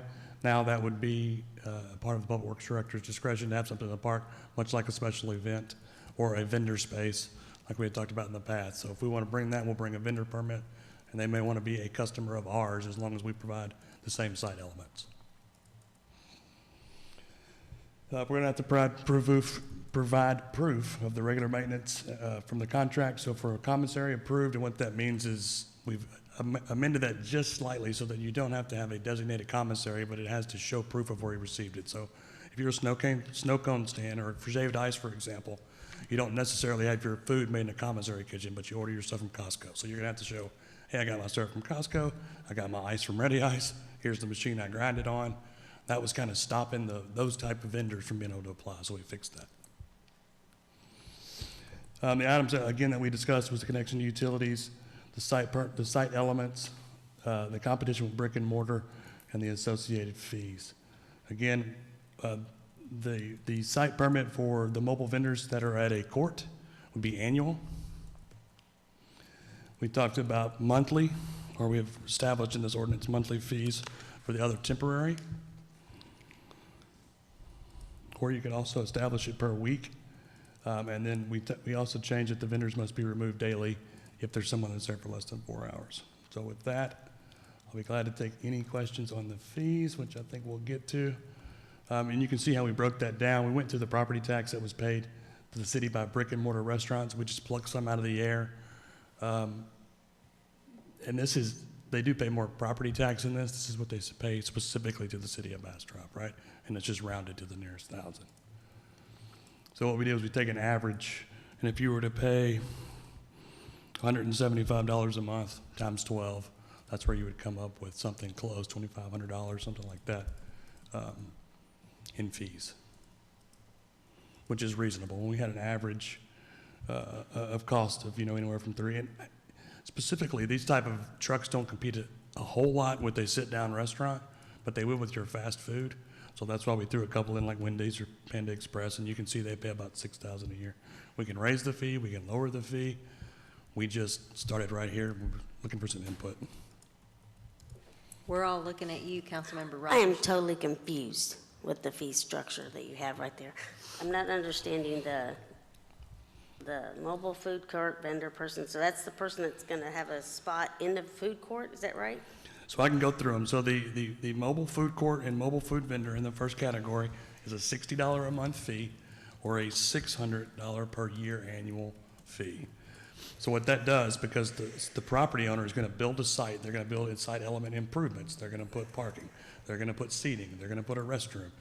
They are going to improve their property. The owner of that property will improve it so that it increases the property tax and they're not competing with the brick and mortar. Does that make sense? So they are making improvements to the property that's going to increase their property tax. So you're encouraging this type of development. You have a destination food court with someone that comes in and pays us $600 a year annually, and they pay rent. So that's each truck in the court would That's pay, right. They can pay $60 a month, or clearly it's cheaper to to pay a permit for the year. That's correct. And the business model at that food court, if I was the guy who owned the food court, would be to collect rent from these 6 or 8 trucks, right? And that is how he's going to pay his property tax on all the improvements that he's made on the property. So that is a fair way to make a nice destination. It's the people that come in for the afternoon or come in for a month at a time at a Walmart or a Tractor Supply parking lot, things of that nature, and there are no improvements, no seating or anything of that nature. You are then paying a competition fee, if you will, or a higher fee monthly. Okay, just let's like stick on one category for me before you go to the next category. So the second category, No, are we let's good with the stick first? She's not ready for second. Okay. So, and I understand if you pay it by the year, you're getting a better deal, which normally in a regular concept that works. But a lot of these food vendors are going to be seasonal. So let's say I'm a snow cone person. I get away, be able to sell my snow cones for the 4 months that are super hot at a cheaper rate than the person that gets to stay there all year. See what I'm saying? He's gonna be able to make a lot of money in those 4 months. So they're actually, if you were looking at it a business part, they should actually pay more rent because they've got a prime location for their business at that time of year. See what I'm saying? Okay, but they kind of would, because if they paid by the month and it was 4 months, that would be $700. That's right. Because they would be $175 We're a encouraging you month, to times 4 is $700. No, they pay $60 a month. No, because only if they were at a food court. Well, and that's what I'm saying. We're staying at this one court here, so, but they could leave, they could drive their truck out of the food court, correct? That's absolutely right. So you can pay by the month, or you can pay, we can absolutely, that is correct. They can be at a food court if that's what the owner of the property allows, snow So cones. that's what I'm saying. That snow cone can drive into the food court and drive out in a couple months. Okay. But if they're if I'm connected understanding. to electricity and water, they can't move the truck every day. That's true. But they could for monthly, they could stay there. I'm just saying that I think you're giving some people that sell by seasonal, that cash in during the hot months, a break. They get a easier rent to be able to make more money. I mean, it's up to y'all. I'm just saying that. Well, I think for the food court, it's important to notice it's not our food court. Right. So But those are our fees. No. Those aren't our fees. They're not, this vendor is These are not paying permit us. fees. These are permit fees to operate within the city limits. The rent that they would pay at the food court is separate. But the concern of the city council was that we were going to allow food trucks to come in and compete with brick and mortar. Right, So we've and- addressed that in the fee schedule because the folks at a food court are making site improvements, and that's why they pay a higher tax rate. And my point was, if I own the food court, I may say, if Trey has seasonal and you have something that can sell all year, I may rent to you and not rent to This is Trey. market Because driven, I'm yeah. running my business by understand. wanting people that are there all the time. Oh, I understand that, but the Okay. city is also running a business. At least that's the way I see our fees. Yeah. We're running a business. So And the keep other- going, the- I'm not with you, but keep going. But the other thing I have with your monthly fee is, I'm wondering, is that gonna be a burden on the people collecting fees? Who's gonna go out there every month to make sure you paid me instead of whether your permit's valid every year? I just don't want it to cause more work on you, to who's gonna go out there and police whether every single person paid me every month? Sure, if they. We're becoming a monthly issue compared to just making you pay a $600 a year fee, and where you went is your problem. We can put an expiration time in the permit when we issue it. And we I'm can just go saying, I'm back and just collect the wondering, fee. I just don't want us to become a bill collector every month Sure. for the 60 But bucks. we're already in that business to a point. Well, actually, no, you're Yes. doing it yearly. before. Water No, he and means sewer. we send monthly bills on lots of things, Yes. we're already in a business of sending monthly bills. Well, that's up to y'all. I mean, that would make it, that's the difference between an electric bill and a permit bill. I Right. don't know how the different departments work. We could come up with a plan to collect the money. That's up to y'all. Yeah. Okay, go ahead. But we're certainly open to increasing the fee or decreasing the fee. Yeah, so you think it's too high or too low? It's too low, I think is what. I think if you get someone to pay, you should get you're just not getting enough break. I think they should, the monthly fee should be higher, because you're getting the benefit of doing it for a month instead of being somebody that's permanent. That's my point.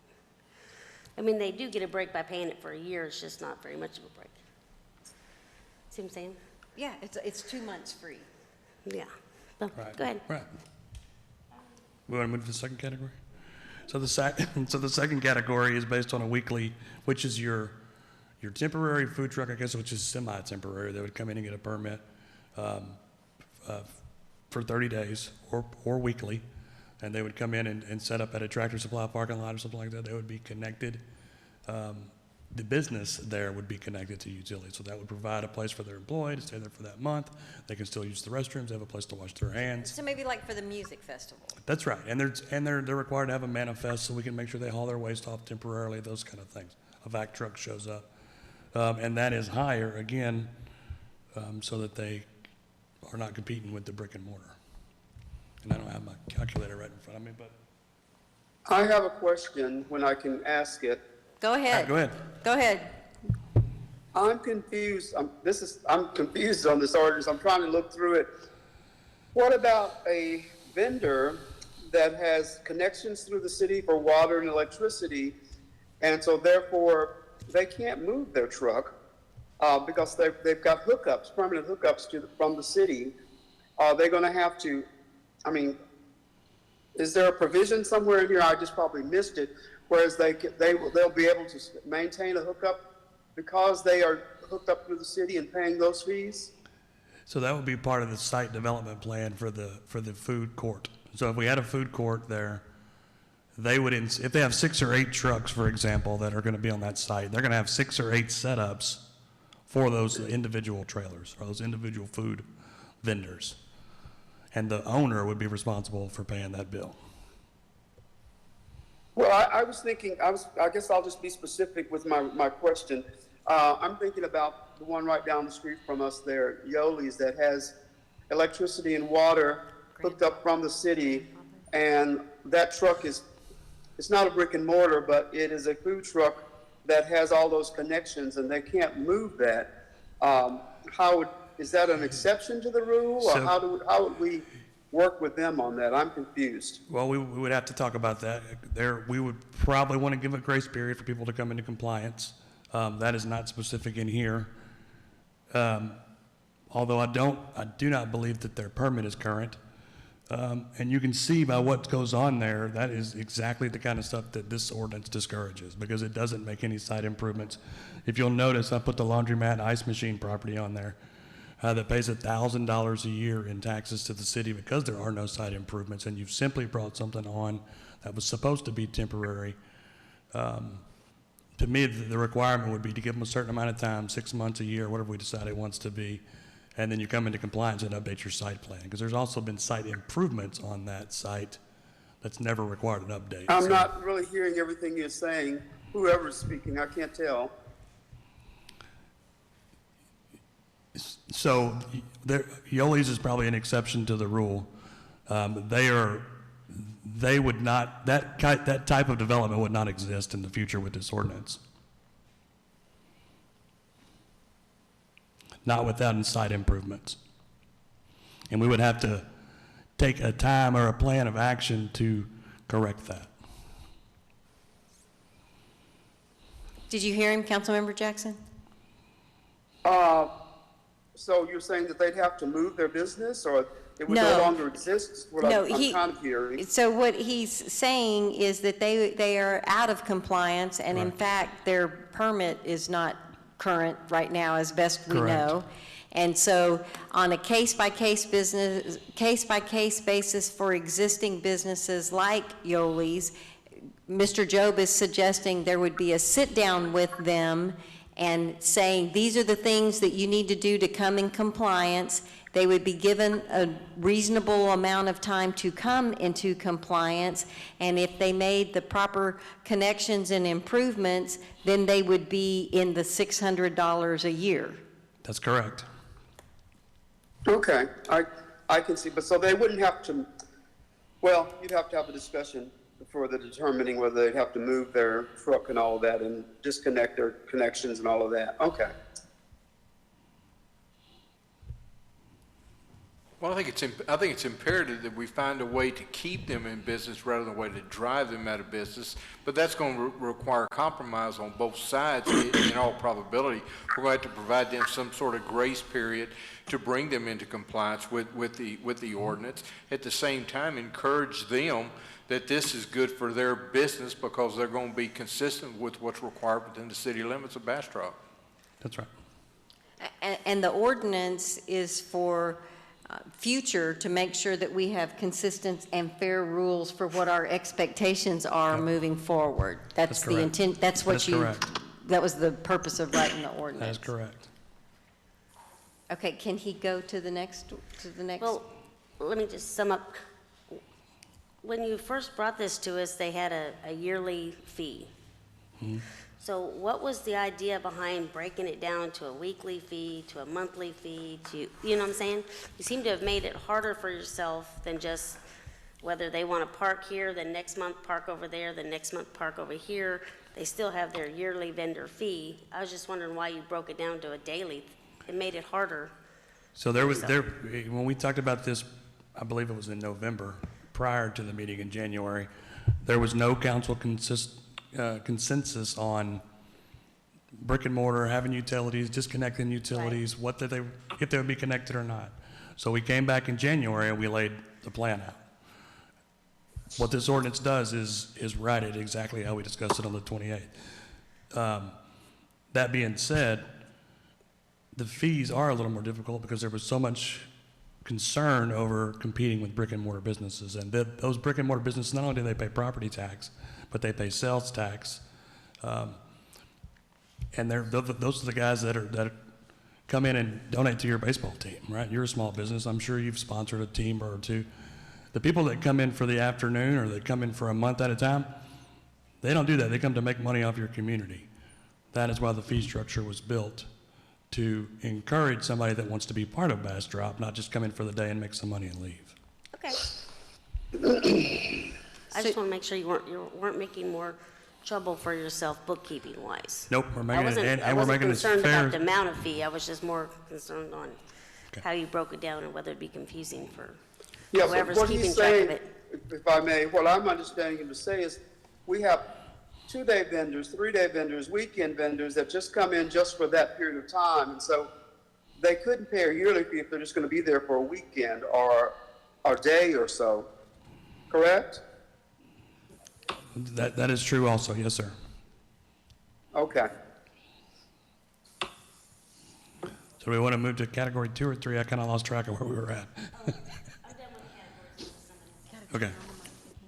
You answer my questions on all the categories unless somebody else has a question.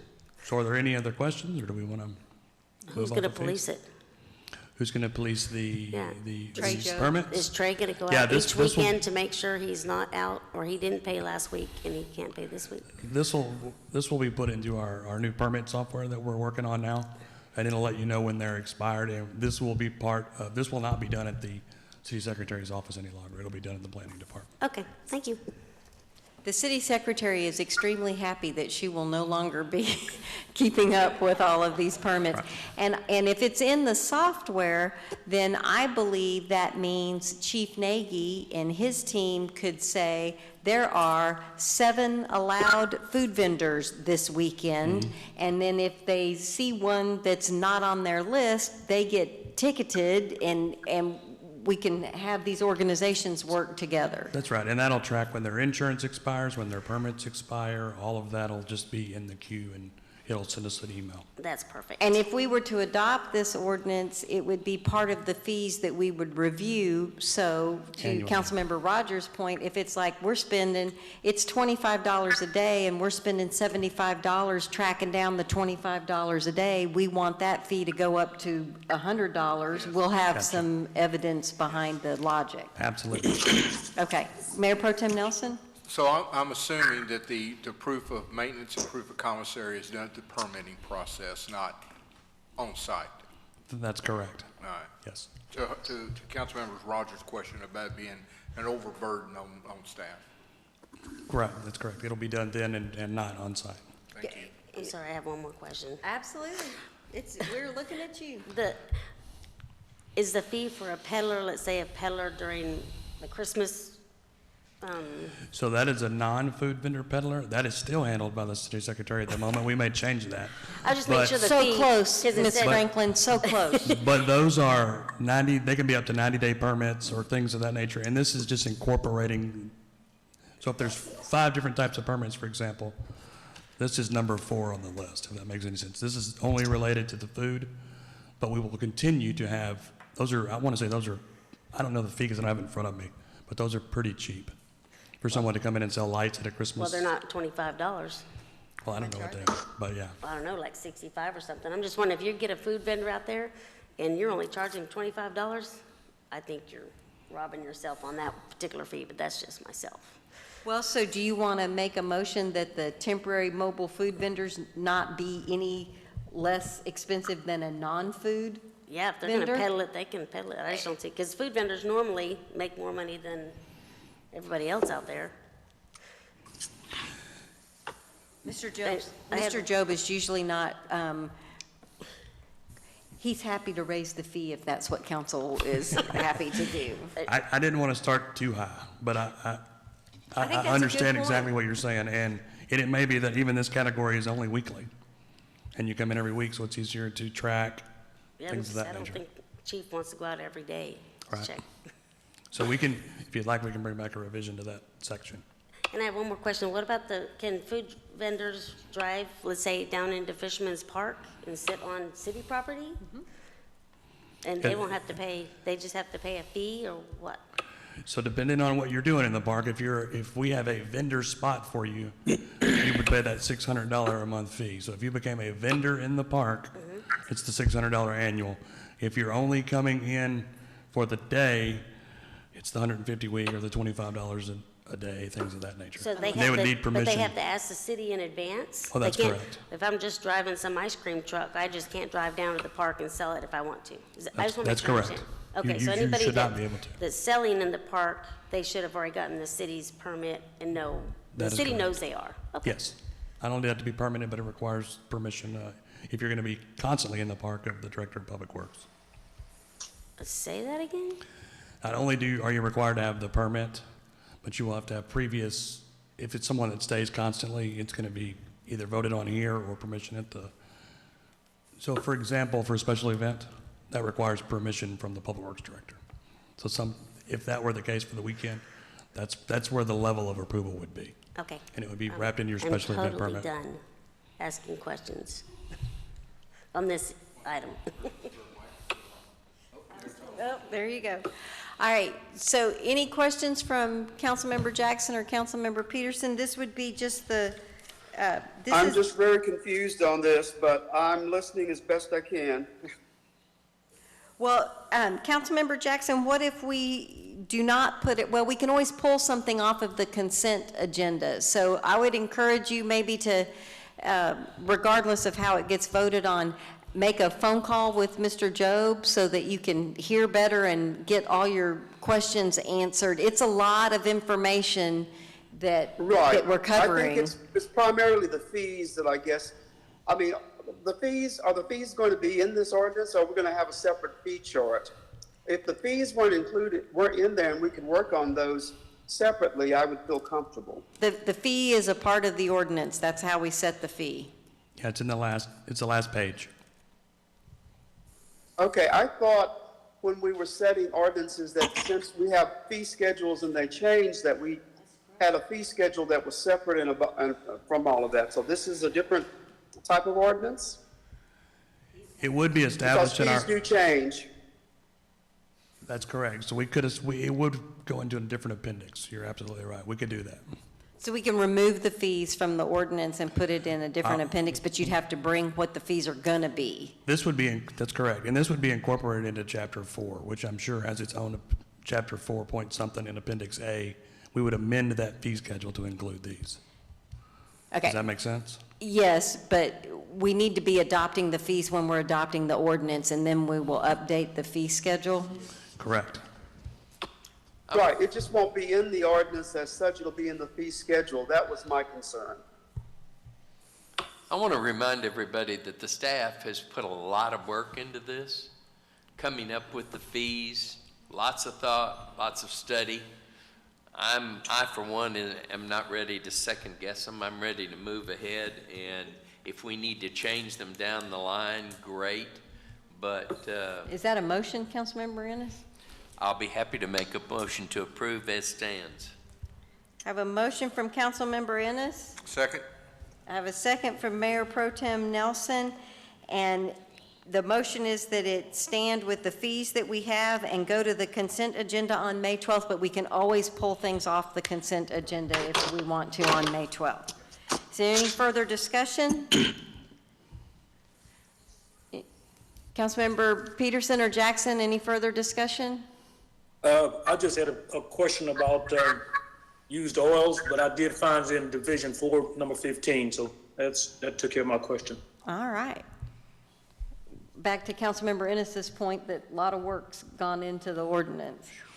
If there's no more discussion, Madam Secretary, will you call the roll? Councilmember Ennis, Yes. Mayor Pro Tem Nelson, Yes. Councilmember Jackson, Yes, with reservations. Councilmember Rogers, Yes. Councilmember Peterson. Yes. The motion passes unanimously with one reservation, but we'll see it on the May 12th consent agenda. Thank you, Exactly. Council. Moving on to our last item on the agenda tonight for consideration, item 9E. Colin, are we okay on streaming? Okay, we're doing good. Consider action to approve resolution number R 2020-40 of the City Council of the City of Bastrop, Texas, approving application for a variance to section 4.09.002 of Chapter 4 Business Regulation of the City of Bastrop Code of Ordinance that prohibits drilling wells and surface mining within city limits, as shown in Exhibit A, authorizing the Water and Wastewater Department Director to execute all necessary documents upon receipt of an administratively complete application, providing for a repealing clause and establishing an effective date. Mr. Job. Thank you, Mayor and Council. If you'll remember, when we were rezoning certain properties, this was rezoned to a P4. It's at 1910 Main Street. It's going to be a small community garden. It's a 3-acre tract, if you'll see for the location map, between Main and Pecan. What our process is, it's illegal to drill a well within the city limits. So what this is a variance to that requirement, which is given not only by us, but by the Lost Pines Groundwater Conservation District. Once the Lost Pines Groundwater Conservation District issues their permit, I can deem this administratively complete and sign off on it for approval, and you can begin drilling the well. So, Mr. Job, a well existed when the property was purchased? That is correct. And if you'll look on the map, if I can get this to pull up, that is an approximate location of where they think it may be. There's a small building there, which I believe is the well house. There was a previous well. It collapsed. The owner thought it still worked when he bought the property. They've given us some information about the type of well that they want to drill. It's 4.5 inches around. It's approximately 320 foot deep. We've got a copy of the insurance. All we're waiting on is the groundwater permit from the Lost Pines Groundwater Conservation District. And they said once they have that in hand, they'll send it over, and we can, they're actually what the groundwater district was waiting on us to approve this variance so they can issue the permit so that I can deem it administratively complete. There's a little bit of the back and forth, like ground, who's going to say yes first? That's right. Because it was like, well, why are we bothering with this if Lost Pines isn't going to approve it? And Yes. Lost Pines, like, why are we messing with it if the city's not going to let you? So it's a little bit of chicken and egg. That is correct. I have a comment from the applicant, and we also have a citizen comment with respect to that. If you have any other questions for Mr. Job, Councilmember Ennis? Yes. What is the, what kind of noise is associated with a well like this? It's pretty small. You wouldn't hear it at all. Yeah, it's a standard irrigation well. And does it, since we're going after a totally different well, water source, and it's not much of a consideration at this point, but how does that affect our existing wells? So this is so shallow and so far away that it won't, and that's what the Groundwater Conservation District does, is they go in there, they make sure that it's not going to impact any aquifers in the area. And they also, this is what they call an exempt well. It's just for aggregation. It's under 25,000 gallons a day, and it's really small. So they usually give a pass for that kind of stuff. Thanks. So, council, with your permission, I'll read the statement from the applicant, who is David Barrow at 1910 Main Street, Bastrop, Texas. Good evening. In regards to 9E, I am applying for a variance to get approval for a well to be drilled at 1910 Main Street. We have 2.4 acres behind our house at 1911 Wilson Street, and we would like to get approval for a drilled well. We plan on driving I think he means drilling, in the middle of the property at a minimum 250 feet away from our neighbors. The well will be used for irrigation-only purposes. We are planning an urban farm where we will grow produce for sale. Thanks for your consideration. He is obviously wishing to speak in favor. We also have a comment from Carrie Fossler at 1903 Main Street, Bastrop, Texas. On 9E, she says, I wish to speak in favor. Please record my opinion as support. So those are the two comments that we had. I move to approve. I have a motion to approve from Councilmember Ennis. Second. I have a second from Mayor Pro Tem Nelson. Is there any further discussion or comments? Mayor, City Manager? can we ask that the motion be amended so that it's dependent on them getting their permit from the groundwater district? I think that's in the exhibit. It says, as soon as he gets the all necessary documents and an administratively complete application. That was It's in the the intention, resolution. right? That's right, Okay. yes. Yeah. But thank you for, I mean, just making sure we're all on the same page, so, okay. All right, Madam Secretary, if you'll call the roll. Councilmember Ennis, Yes. Mayor Pro Tem Nelson, Yes. Councilmember Jackson, Yes. Councilmember Rogers, Yes. Councilmember Peterson. Yes.